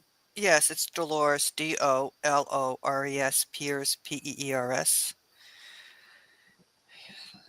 Okay. Okay. I also have a Buy Me a Coffee account, which is flashing across the bottom of the screen at www.buymeacoffee.com/Joe.Firestone. Okay, so there it is. So thank you very much again, for whatever you feel motivated to give. And now we'll move to our fourth topic, which is no nuclear war. And that, okay, is an event that was organized by Scott Ritter, and that took place today, okay, in D.C. It roughly ran from 4 p.m. Eastern Time to about 7:30 p.m. Eastern Time. I think exactly 7:24. Of course, we won't have time to go over it, but I left the link up, in the description, and I'm going to give you some very short takes on it right now. There were many very good people, on these panels. There were 3 panels altogether. The first panel had Ted Postal on it.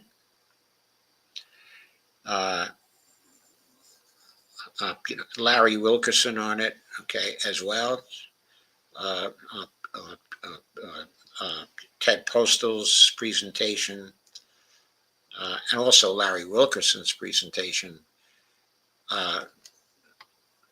were actually designed to give everybody, well, to scare people, as Scott said. Scott was the moderator, and he introduced, the panel by confessing that his desire was to scare people as much as possible because but there was reason to fight against them. There was reason to scare them, and the reason to scare them was that if everybody died, in a nuclear war, well, that was the reason to scare them. It's going to be a nuclear war. Everybody was going to die. Now, Ted Postal was the expert who was talking about the blast effects, of nuclear bombs. And he's an absolute expert on this. I've seen his presentation on this actually quite a number of times. I highly recommend it.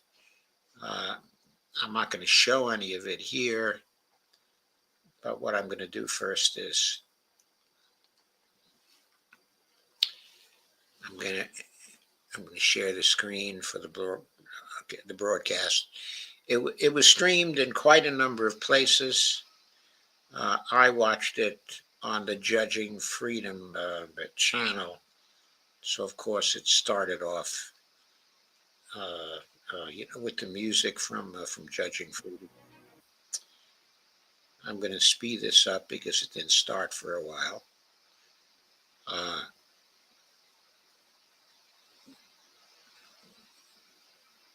I'm going to go into it and play a little of Scott's introduction. In New York. Can you guess which type of mineral water might help shrink your prostate and improve urinary flow? Sorry about Is that, it folks. 1, calcium-rich mineral? So it's a win-win situation for Erdogan and Netanyahu. Sorry, They both screwed that up. Okay, let me get that again.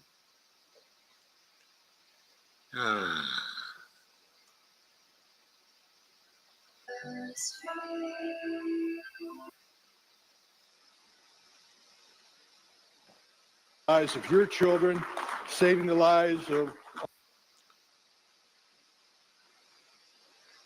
all the innocent people in America and around the world whose existence is threatened by the imminent danger of nuclear war. Now, Operation Dawn was not a one-time event. We had other events. We had a very successful panel discussion in New York City, and we had another successful event in November. But now here we are. This is a continuation of this. Why?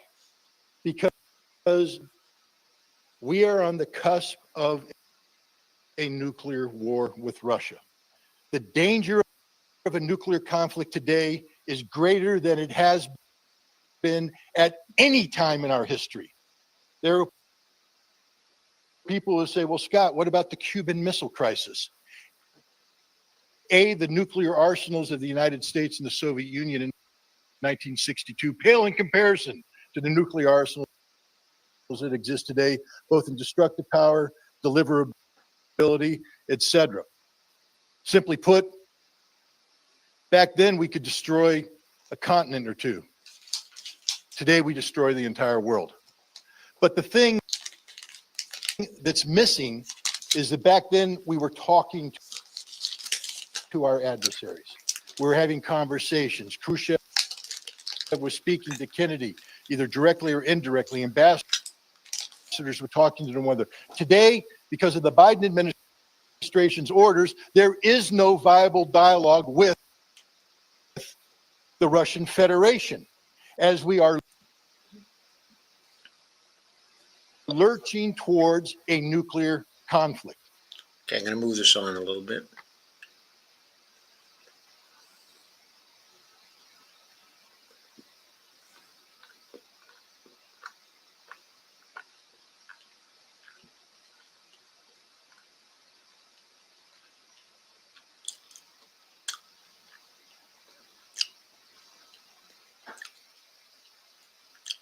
to make America great and healthy again, apparently. But don't belittle it.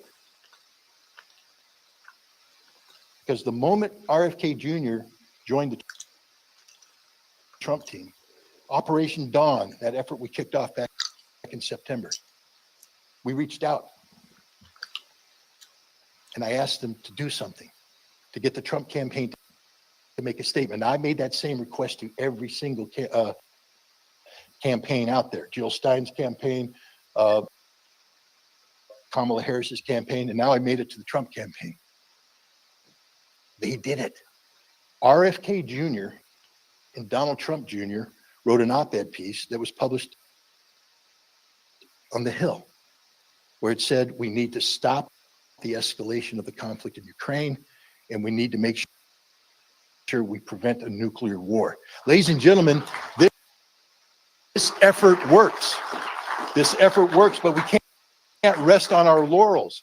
We have to continue to be aggressive in making sure that we, the people, do what we can to put pressure on the decision makers so they make the right decisions so that we get to see Christmas, so that we get to celebrate New Year's, so they get to live year after year after year. So again, thank you very much for coming. Now what I'm going to do is introduce our first panel. This panel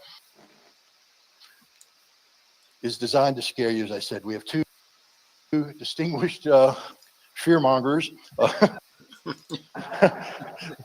Dr. Theodore Postal, he is a professor at the Massachusetts Institute of Technology. He is a weapons expert. He used to advise the director of naval operations, I believe, about strategic nuclear war planning. I have known him over the course of the last three decades. He first came to my radar when he said that American Patriot missiles weren't shooting down Iraqi Scud missiles. And of course, everybody said, "Pa, you're wrong." He was right. And today, he's right about a lot of things. And he's going to talk to you about the dangers of nuclear weapons. And unfortunately, he's right again. We also have Colonel Larry Wilkerson. Colonel Larry Wilkerson has a distinguished career in the United States Army.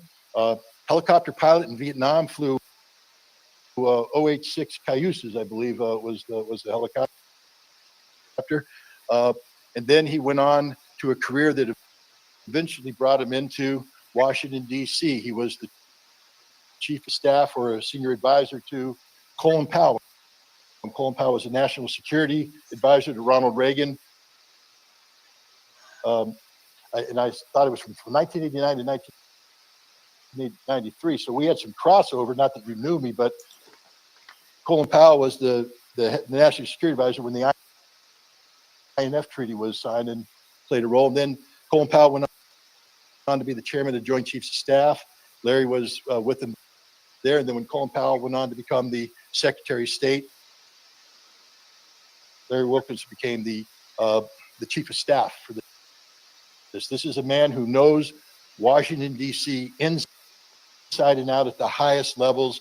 And he's going to talk about,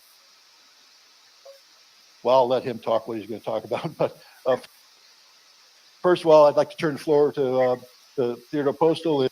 And sir, scare him. So I'm going to skip Ted Postal's presentation, in part because it's very scary, but in part also because I wanted to get to Larry Wilkerson's remarks, and we have only a limited amount of time here. Difference between then and now. Yeah, let me give you a little history first. I know you know it, Scott, but I find increasingly that a lot of Americans don't.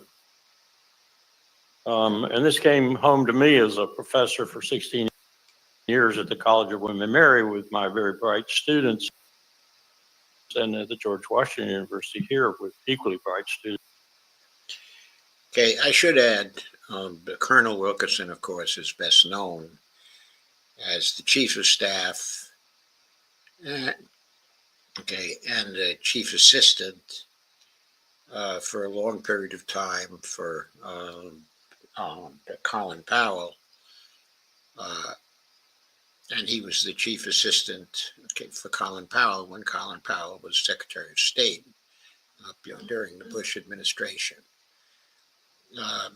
After his stint with the Bush administration, he went into university teaching at William and Mary. I think he's a professor emeritus there now, and I think he's teaching at one of the other Virginia colleges. At this point. Now, he's 80 years old, very well preserved, 80 years old, and he does a tremendous job of commentary on a variety of shows, including, the Judging Freedom show, and also on Dialogue Works, which is the show of Nima Alkashid, and he is one of my very favorite commentators, along with Scott Ritter. But I particularly appreciate the historical knowledge, the analytical talent of Larry Wilkerson, and very much value his common sense, sheer practical common sense.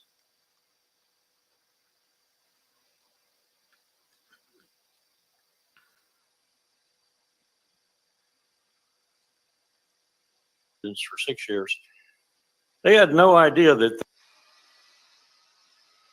things like a pamphlet, a DA numbered pamphlet, Department of Army numbered pamphlet with a forward in it by Lyndon Baines Johnson ever existed. I would hand it out to them and let them look at it. It instructed you on how to build a bomb shelter in your backyard. It instructed you on how to stock that bomb shelter, water, food, and other things. And it instructed you very detail-wise in how to establish emergency procedures for you and your family in order to follow the signals that would come out, hopefully, and you would be able to evacuate your home and go into your bomb shelter. They looked at it in askance. They couldn't believe that their government had put something out like that out. I tell you that, I reiterate that just to tell you how ignorant we are today, as opposed to how knowledgeable we became over the length and breadth of the Cold War. Now, I was born in 1945. By the time I was a sentient human being, if you will, I had to listen to my father, who had served in World War II as the B-17 guy over Europe, and was thoroughly fed up with that. So he transferred to the Army. It was the Army Air Force then. It wasn't very difficult to do. And he was in the Army National Guard in South Carolina. He commanded a rifle company in the Army National Guard. Well, I remember his concern expressed to my mother about going to Korea. And I got as an 8-year-old, I sort of had an interest in these things. And as I passed through my high school years and so forth, I paid a lot of attention to them. All to say that we were increasingly very aware in this country and became critically aware, I think, by the time of the first Reagan administration, that we could disappear and that we needed to have truly good leadership in order to prevent that.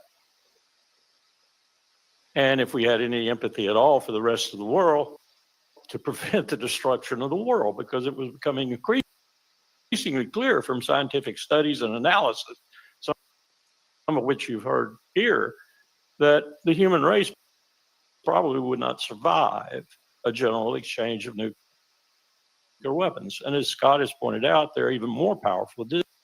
If you saw the movie Oppenheimer, I fully believe that Oppenheimer was as much concerned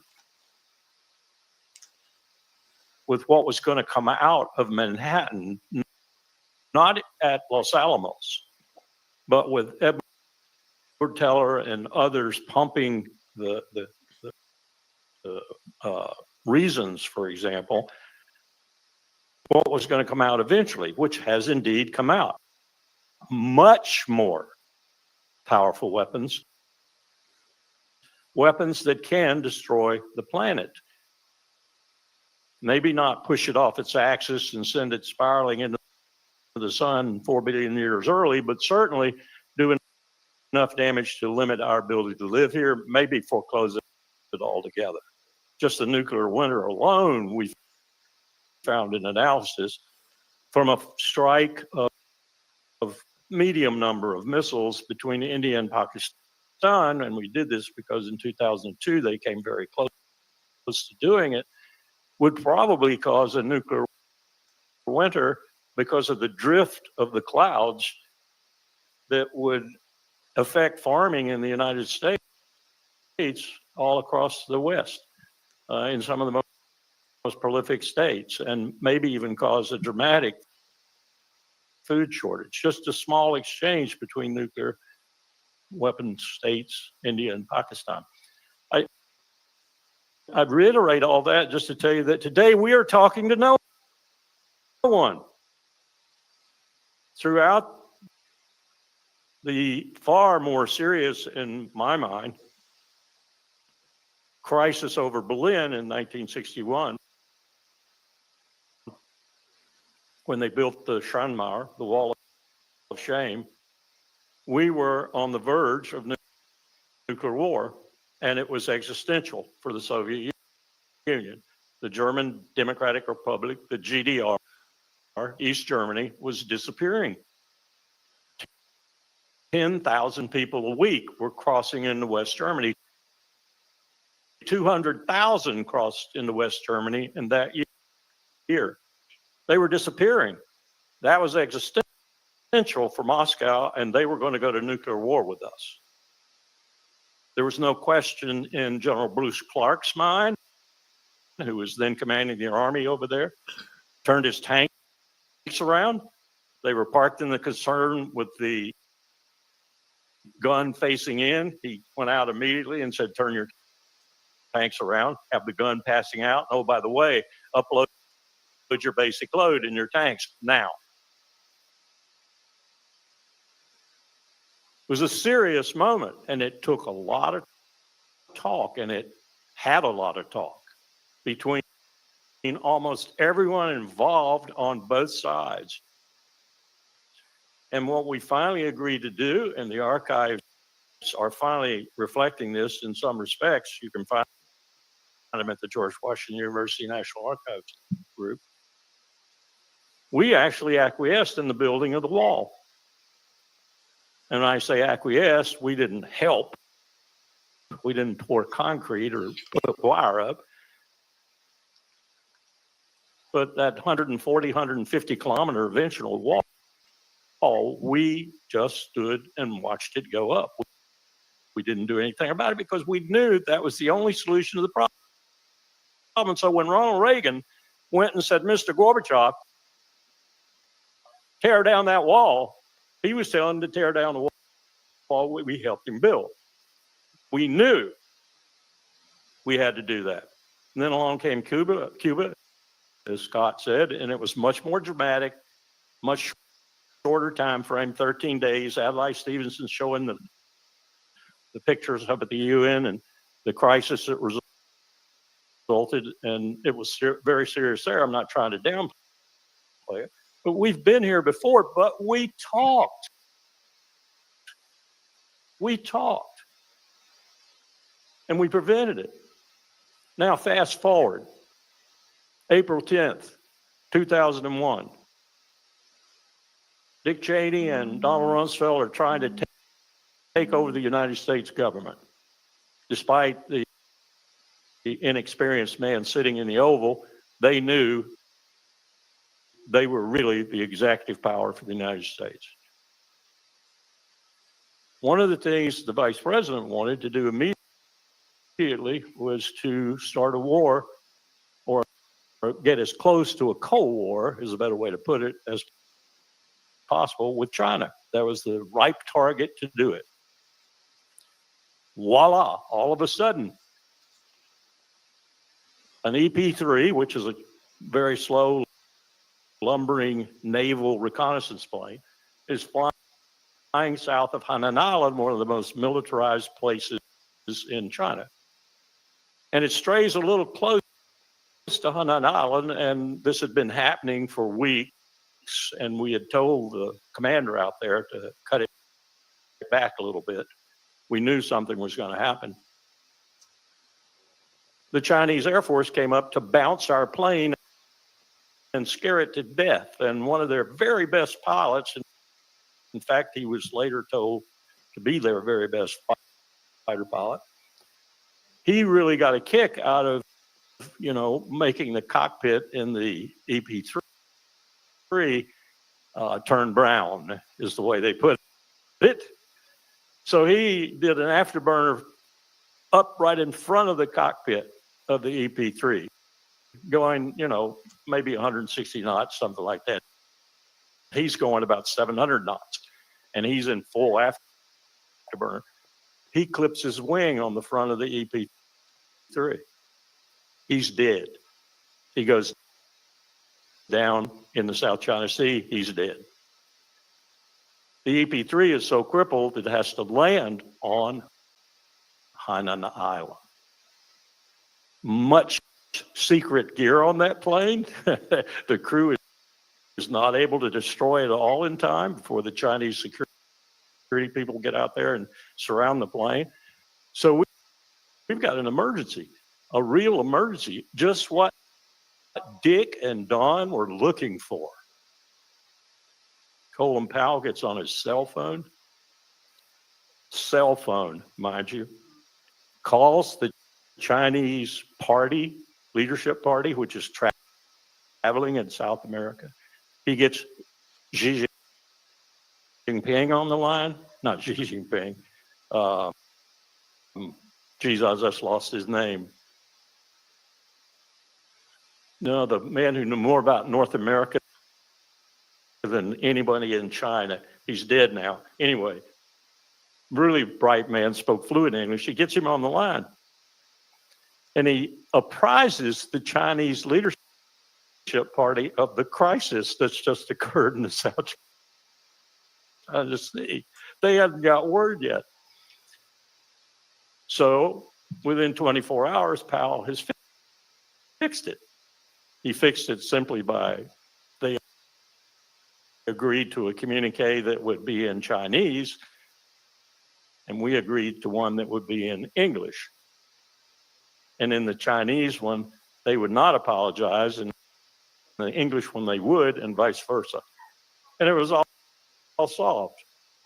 Now, the story continues in that we sent Admiral Joe Pruer, four-star admiral, former ambassador to China for us, very good man. We sent him to sort of do obeisance, to apologize sincerely and sort of get the thing back on an even keel again. The Chinese were very, very receptive to Joe Pruer, and they said, okay, if you'll tell your Pentagon to send an equivalent rank emissary, we'll give you the plane back. Rumsfeld sent a Navy junior grade lieutenant. The Chinese chopped the plane up in pieces and sent it back to the Pentagon cash on delivery. as you might imagine. My point there is that we averted a serious crisis by talking. Later, George Tenet would come over and chew on Powell for about 5 minutes in his office for using his cell phone to talk to diplomats across the world. Powell let him chew for a moment and then said, get out of here, George.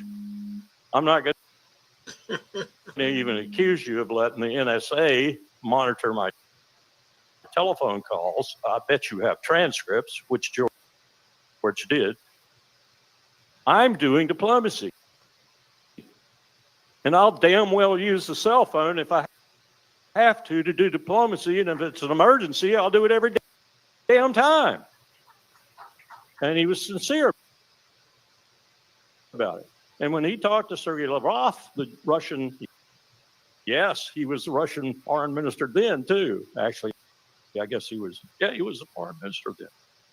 Not the ambassador, he was the foreign minister, I think. Maybe he was the ambassador. At any rate, he liked Sergei, and Sergei liked him. And they talked all the time. They talked about personal things. They talked about families. They talked about their countries. They talked about perestroika and glasnost and all the things that Gorbachev had brought and Yeltsin at that time and how much Yeltsin drank silly all the time. They talked about everything in the world they talked about, and they talked about serious diplomatic issues. We are doing none of that today. I had lunch along with 3 or 4 other people with the Russian ambassador several months ago. In fact, it was almost a year ago. At the time, he was shooting vodka so fast I knew he was concerned. He must have had 6 in the lobby where we had the reception and then another 10 at lunch. So as he didn't deter him a bit. He gave a great talk. As we were leaving, I walked up to his aide and I said, "Can I approach the ambassador for a question and a comment by myself?" He said, "Well, certainly. So I walked up to Antonov and I asked him how it was going. He said, "They won't talk to me. I don't even talk to anyone in your government." Well, he's gone now, and they haven't put an ambassador back in Washington for 7 months. And I made a query, and he said, "Well, why should we put our best man there or anyone there?" Well, they usually put their best person here, as you might imagine, because they won't talk to us. So we're not sending an ambassador. All to say, the most important component of stopping what Dr. Postol dramatically and graphically gave you a presentation about is non-existent now. Non-existent. There is a mandate in the Biden administration that no one talks to Russia. The only exception I've been able to discover that makes any difference is Lloyd Austin, the Secretary of Defense, who has a channel to his counterpart or someone like him in Russia with whom he can talk in an emergency, and they do from time to time talk. That's the most important missing ingredient today, and it makes absolutely no sense, and it makes me want to put Joe Biden behind bars. It is absolutely absurd.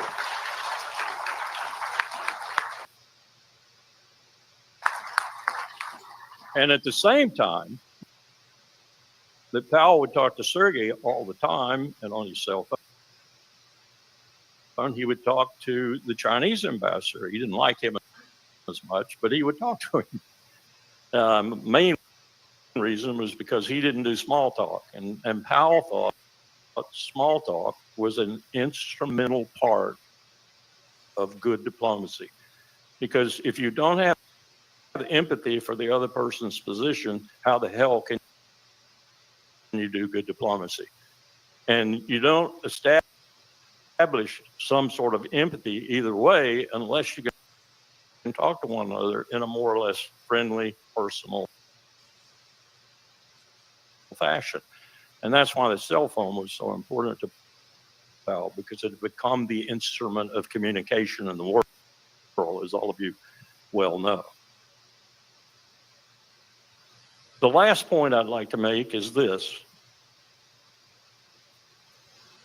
Just what was demonstrated here for a moment or two by the expert in the power of these weapons, and I hope I have given you a little insight into in terms of the past and the present and how different they are. And I should have chronicled also Scott's point about we the empire, the American empire, have single-handedly eliminated every nuclear weapons treaty that we devised during the Cold War, painstakingly, carefully, and with great reason to do so on both sides. We've destroyed them all, every single one of them, including the most dangerous of all, the INF Treaty, in terms of the weaponry, because that weaponry is the kind that Scott was talking about. It's the kind that's easy to move, easy to hide, and easy to shoot. It's that intermediate force that's the most dangerous and appeals to people like me in the military as being just another military weapon with a lot more striking power. So it's a very dangerous weapon, and we're proliferating those again now. And we have no treaty whatsoever. So if you want to wake up tomorrow morning to a mushroom cloud or 2 or 3 or 5,000, let your government continue on its present path. And I have to say, I take exception to some people that say, because I've done a lot of studying of the people he's apparently going to appoint to principal cabinet positions, and him himself in his first 4 years. And I don't think there's relief coming with this particular individual, certainly not from the people he's putting in cabinet positions. So this is not going to relieve itself anytime soon. In my view, it's going to get worse. And I could finish, I won't, I've taken too long already, but I could finish by telling you how I think I could design for you a very, very believable, credible, not incredible at all scenario where we and our poodle in London march ourselves into a nuclear war in Ukraine with very logical steps taken along the way that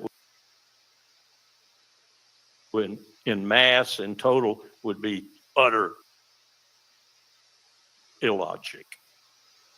The one thing that's mitigating against that right now, I should say militating against it, is what I really predicted about 6 or 7 months ago. NATO is falling apart. If you've checked Germany lately,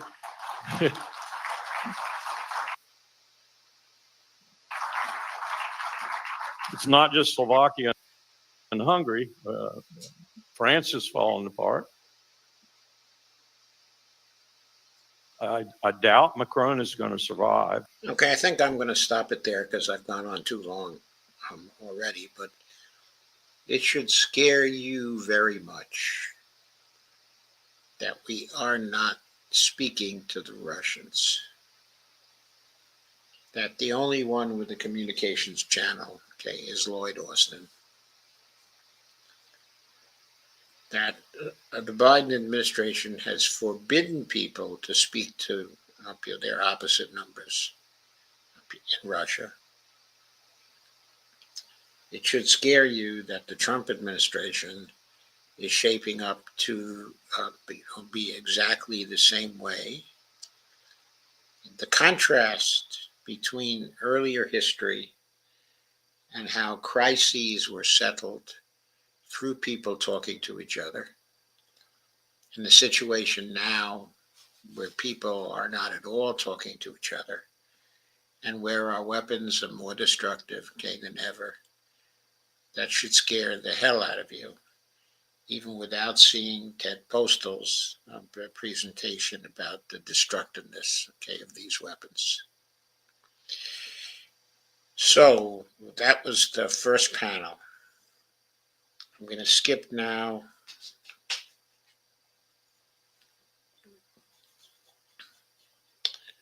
I'm going to see what's here. This may be Scott with some concluding words here.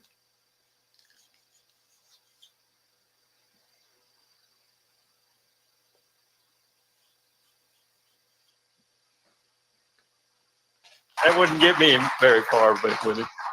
But what Theodore Postal is saying is this is hopeless, that we have people in charge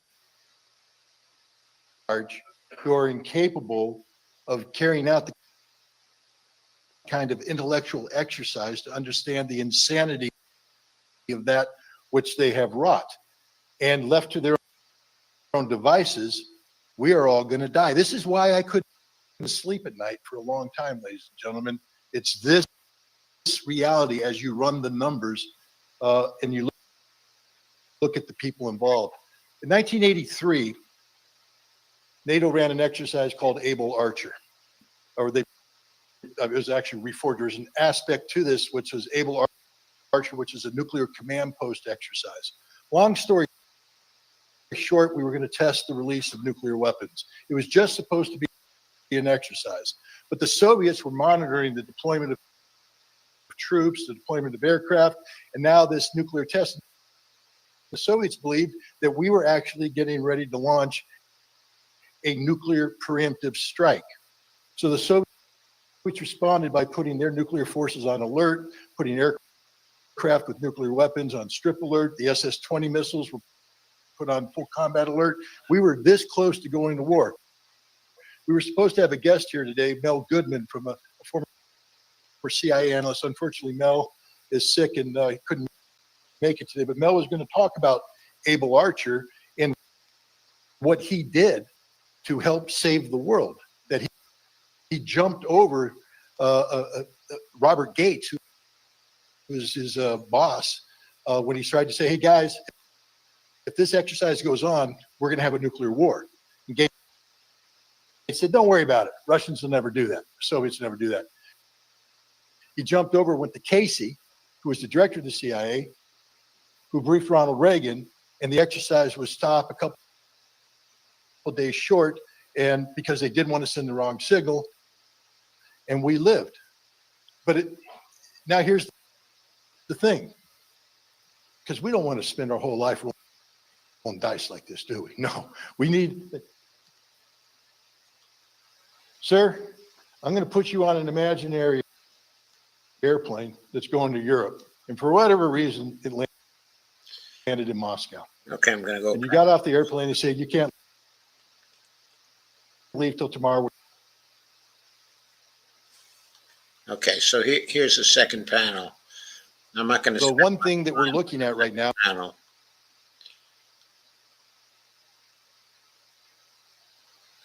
But I want you to see the people on there.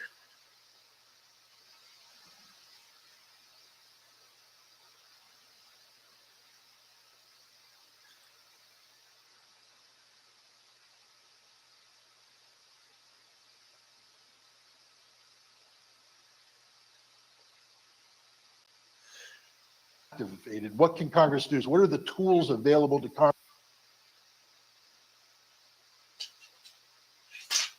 Congress to get the Biden administration to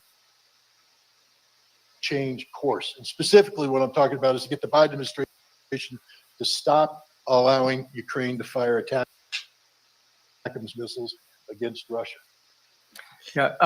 Okay, so the second panel was made up of Dennis Kucinich, former congressman for 16 years, of Dan Kavalik, who's a professor at the University of Pittsburgh and who's a constitutional lawyer, but also who's an expert on, the Middle East, okay, as well, very much involved in the study of Israel and Palestine and of the conflicts there, very much on the side, okay, of Palestinian rights. Third person on the panel was Margaret Kimberly, the editor of the Black Agenda report. Very, very brilliant person who gave terrific answers to Scott's question. Okay, and the fourth member of it, okay, was Max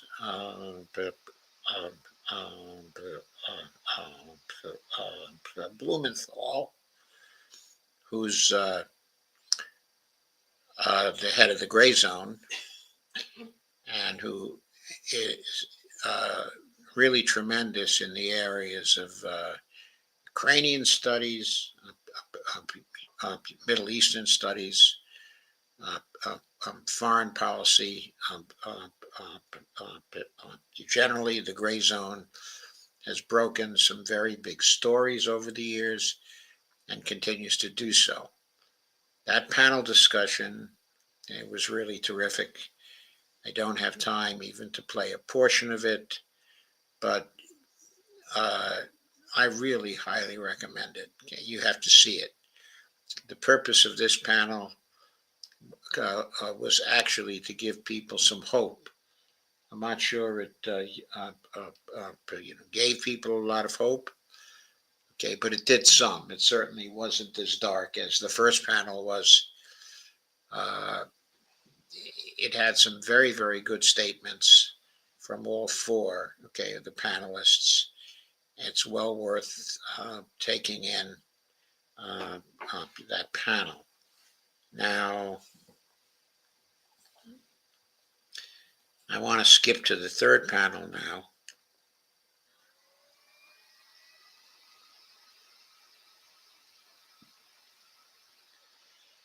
That's Dennis going to his number of people making concluding statements now.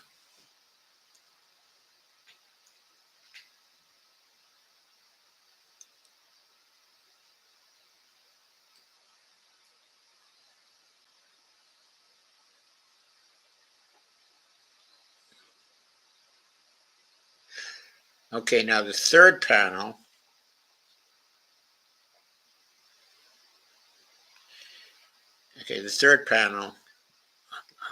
was moderated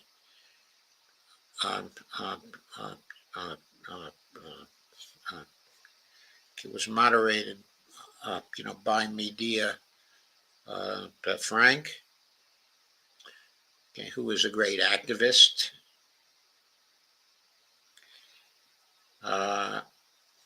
Formerly the head of Code Pink, still very, very active in Code Pink, constantly involved, okay, in demonstrations, okay, of various kinds. But she and Scott on Tuesday, she took Scott around to talk to various congressmen on Tuesday to try to warn them about the possibility of nuclear war. They talked to a lot of congressmen, and Scott found out that there was a bill on the floor of Congress to order the administration to stop sending the ATACMS into Russia, because sending the ATACMS into Russia was a direct act of war towards Russia, okay, on the part of the United States. And if Congress were to order the stopping of the attackums and the administration were to obey, the Russians would interpret this as a signal that the United States did not want to go to war, okay, with Russia. That signal would be a very, very valuable one for the Russians to not do a preemptive attack, okay, but to wait and to see what the Trump administration had to offer, and would also give us time to convey to the Trump administration the full danger of nuclear war. So what Scott had to say about this is he said that because he went around to talk to the Congress people on Tuesday, and he found out that there was sentiment in Congress to stop the attackums. As a result of that, he was able to sleep well for the first time in months because he had been so worried about the nuclear war situation. He was very emotional when he talked about that, and it was very moving. Okay, but anyway,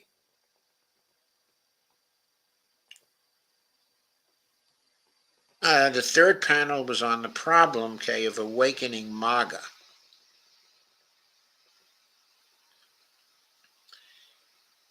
Okay, so we get to that now. Garland Nixon was on that panel, but Anya Parampil, okay, who's Max's wife, by the way, Jose Vega, a great activist, okay, and Wilmer Leon, who's a professor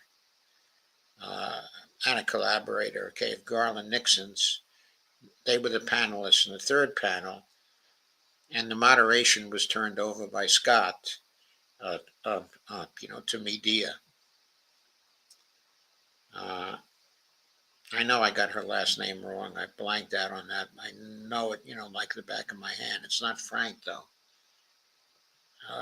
The reason why I thought it was Frank is because where we used to live, we had a friend who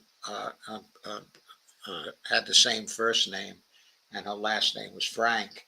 So I substituted the two.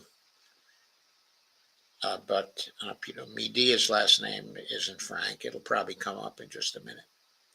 Just run for Congress. This is the kind of activism we want. And I'd also like to invite up to join me Medea Benjamin. Medea Benjamin. Medea Benjamin is a co-founder of Code Pink, but more importantly, from my perspective, she's the person that made the intervention in Congress Thursday possible. She's the reason why I can sleep well at night. And for that reason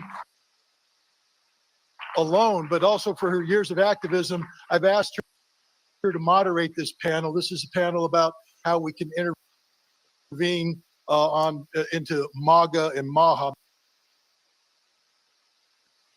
Make America great again, make America healthy again, and get them to take action to stop a nuclear war before Donald Trump becomes president on January 20th. Medea, the floor. Okay, so just a note, just a personal note. I've seen a video of the two of them going around in Congress to see Congress people. And what's really so funny, okay, is how tiny Medea is. Now, when you see them walk together, there's the contrast with Scott, who is such a hulking individual. I mean, literally, the Incredible Hulk. Like the size of like the size of an offensive tackle for a football team. And Medea, so tiny, and they're walking together from office to office, okay, to talk to the Congress people. Okay, and the contrast and just seeing them do that activism together was it was, just really a wonderful sight. Okay, so anyway, so he turns over the moderation of the final panel to her. And the final panel had the four people you just mentioned, Garland Nixon, very, very perspicacious, but commentator, very strong in his commonsensical orientation. He collaborates very frequently,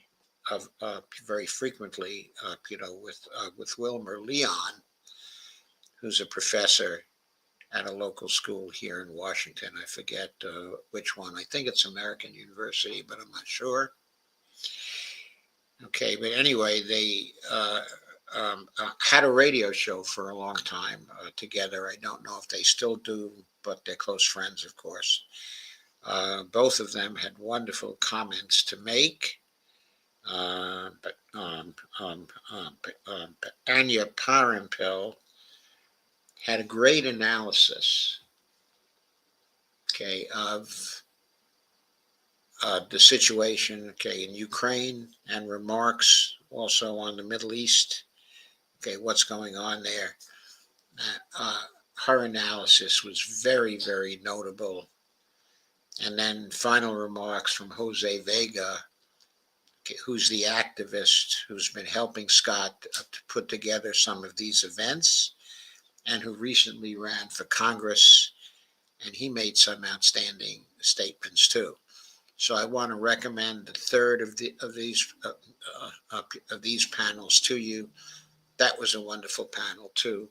All three of these panels, okay, were great. So, okay, I want to commend to you to watch all three of these panels. This was a terrific event.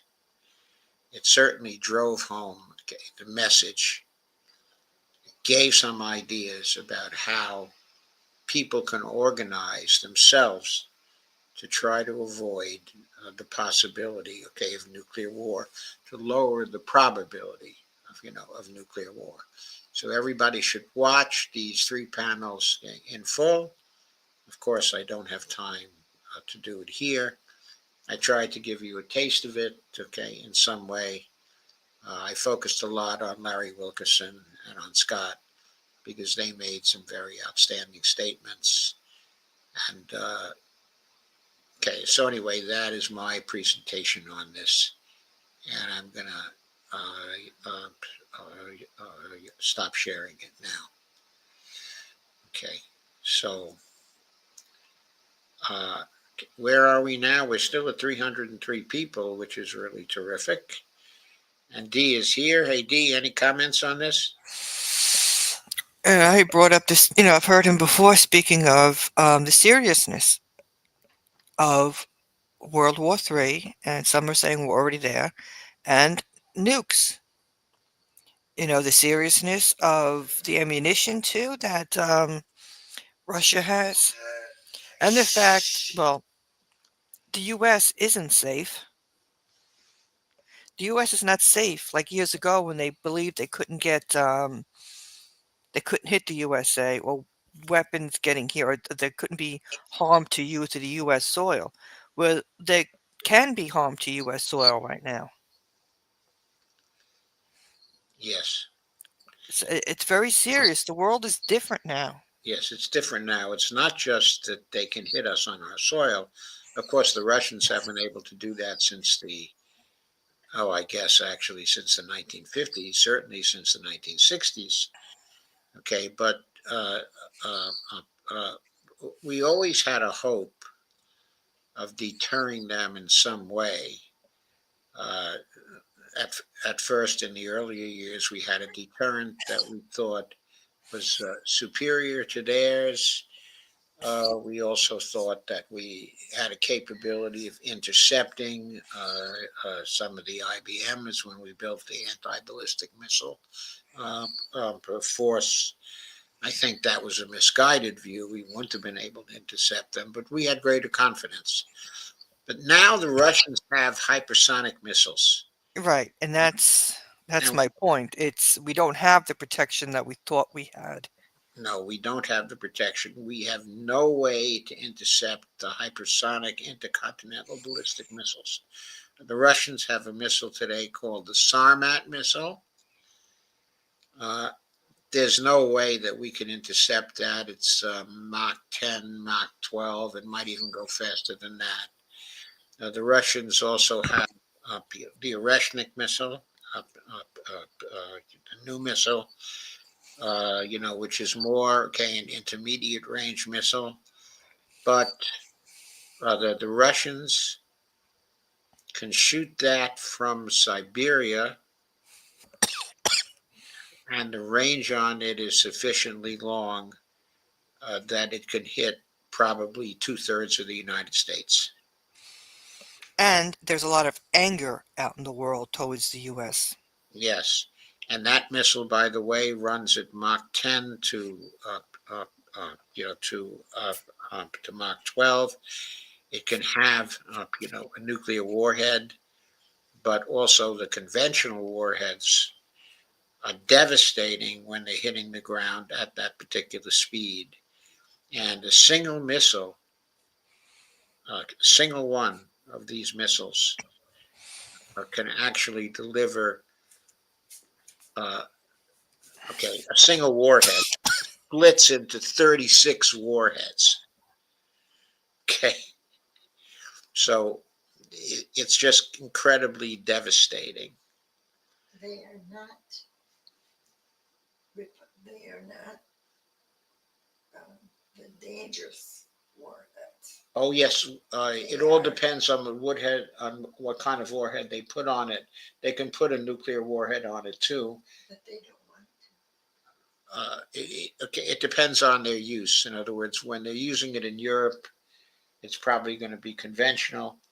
But if they wanted to attack the United States with it, they would probably go nuclear with it. But that missile can take both conventional warheads, and nuclear warheads. Right. And we continually provoke and we don't communicate the way we should. Yes, you're absolutely right. We continually provoke and provoke and provoke, and we don't communicate with them about it. And we have no appreciation of their concerns. We never back off as a result of having talked to them and understood their fears. And so we back off to try to avoid conflict. So they never get the impression that we want to avoid conflict. They always get the impression that we're trying to hurt them, we're trying to damage them. They always have the impression that we can't be trusted. We have destroyed all the trust that used to exist between these two superpowers. Over the years, we have destroyed it all. And we continue to be dishonest when we talk to them. And as I've gone over in some of the streams today, no trust exists anymore. No trust exists. Okay, so Evelina's here and asks, "Were you on earlier? I missed it." Yes, we've been on since 9 o'clock. It's now 11:47. Evelina points out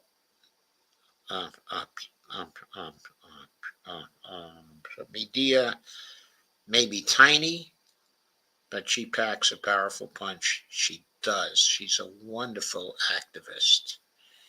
I mean, boy, Medea Benjamin, she's been there year in and year out, protesting for peace. She's always protesting for peace. She never gives up.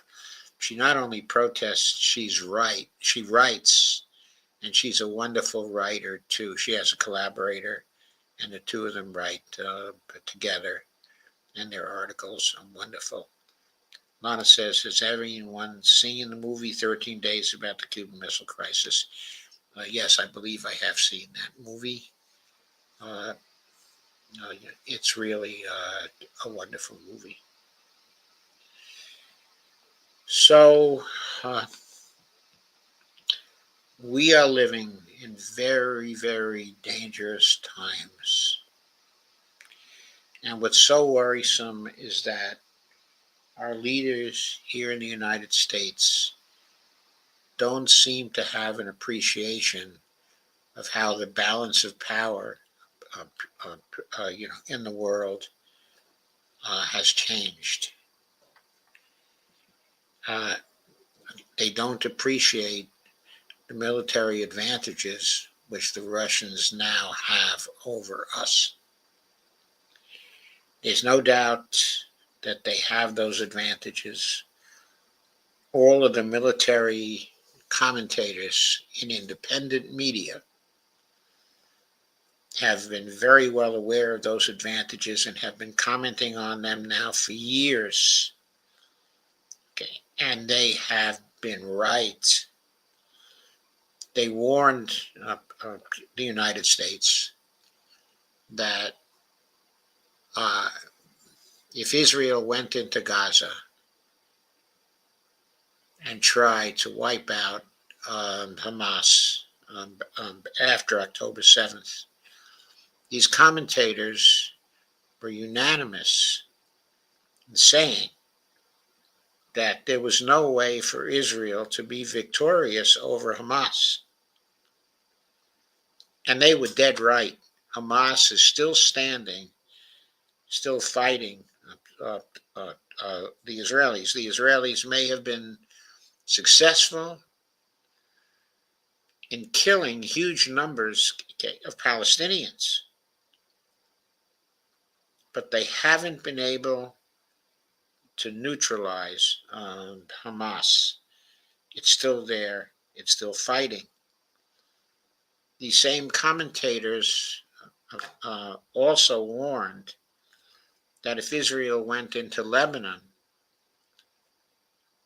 they wouldn't be able to get into Lebanon on the ground. They could bomb Lebanon, they could kill people, but Hezbollah, they said, would repulse them, that they would never be able to invade Lebanon. And again, these military commentators, not the mainstream commentators on mainstream news, but the ones, independent media, were right. They were absolutely right. The Israelis have not been able to make any progress inside of Lebanon at all on the ground in their ground attacks. Even though they've engaged with huge numbers of troops, they can't make a dent when it comes to Hezbollah's defense. Meanwhile, the offense of Hezbollah has been getting better and better and better and more damaging to Israel as time has gone on. And we've had the ceasefire now for some days. It's breaking down here and there, and I think it's going to continue to break down. But the basic point is the Houthis just delivered a devastating attack, on Israel, which they failed to block. The Houthis aren't a part of that ceasefire. But the Israelis weren't even able to block the Houthis. The Iron Dome was ineffective against the Houthi missiles. It's broken down again. We, the United States, don't seem to realize the shift in the balance of power, in the Middle East. We don't seem to realize the axis of resistance is much stronger, than it was. And still, we haven't seen the retaliation the Iranians promised for the attack on October 26th. But I think we will see that. And I think we will see that soon. Solana says, that's where Kennedy kept the dialogue going with Russia and managed to resist the generals. You bet. Lana says, please remember to hit the like button. Yes, please remember to hit the like, share, and subscribe buttons if you haven't already subscribed. And if you can afford to, please do donate. Your financial support is very important, okay, to the stream. So please do if you can afford. Thank you very much. Okay, once again, I have a Patreon account at patreon.com, Joe_Firestone. And I have a Buy Me a Coffee account at buymeacoffee.com/Joe.Firestone. I'm sorry, did I say the Patreon was Joe.Firestone? It's not, it's Joe_Firestone. Yes, right next to his name up here. Right. And D has a Cash App. And please tell people what your Cash App is again, D. It's Dolores Piers, Dolores Piers, P as in Papa, EERS. Okay, we both work extremely hard. Okay, and we deserve your support. And my wife tells me to frequently remind people of my background, of who you're listening to. So I guess on this occasion, I'm going to do it. I'm kind of a shrinking violet when it comes to doing this too often. But I'm a PhD in international relations and comparative politics. I got my PhD back in 1965. I've worked in a number of social science areas. I have a very good background in history, though, very good background in psychology, okay, and knowledge management, and a very strong background in international relations as well, particularly in conflict studies and peace research. I've done a lot of stuff, okay, in that area. I got away from it for a few years when I went into knowledge management that was focused on the organizational level. But, and I got away from it also when I went into MMT economics. But since about 2018, I've come back to my original concerns with conflict in the field, okay, of international relations. And that's what I'm mostly streaming about these days. So I know I don't have the reputation of a John Mearsheimer, okay, or Jeffrey Sachs, or Colonel Wilkerson or Scott Ritter, but I do have a similar background, and I have a similar competence when it comes to geopolitical analysis. So I thought it might be time to remind you, okay, of that. So I guess on that note, okay, and unless Dee has something more to say, I'm going to say good night. Yes, I'll say good night as well. And I'm not sure if I'm going to have a show tomorrow night, considering everything that is going on. It may lead me to have a show tomorrow night, Sunday evening. And you're welcome to join me, Joe. Okay, thank you, Dee. I will try to join you tomorrow. All righty. Thank you, everyone, and good night. Good night, Bonnie. So, Good night. and thank you, everybody. And thank you for the great attendance, okay, tonight. We need more of that, certainly. Yes, we do. Good night, everyone. Okay, good night.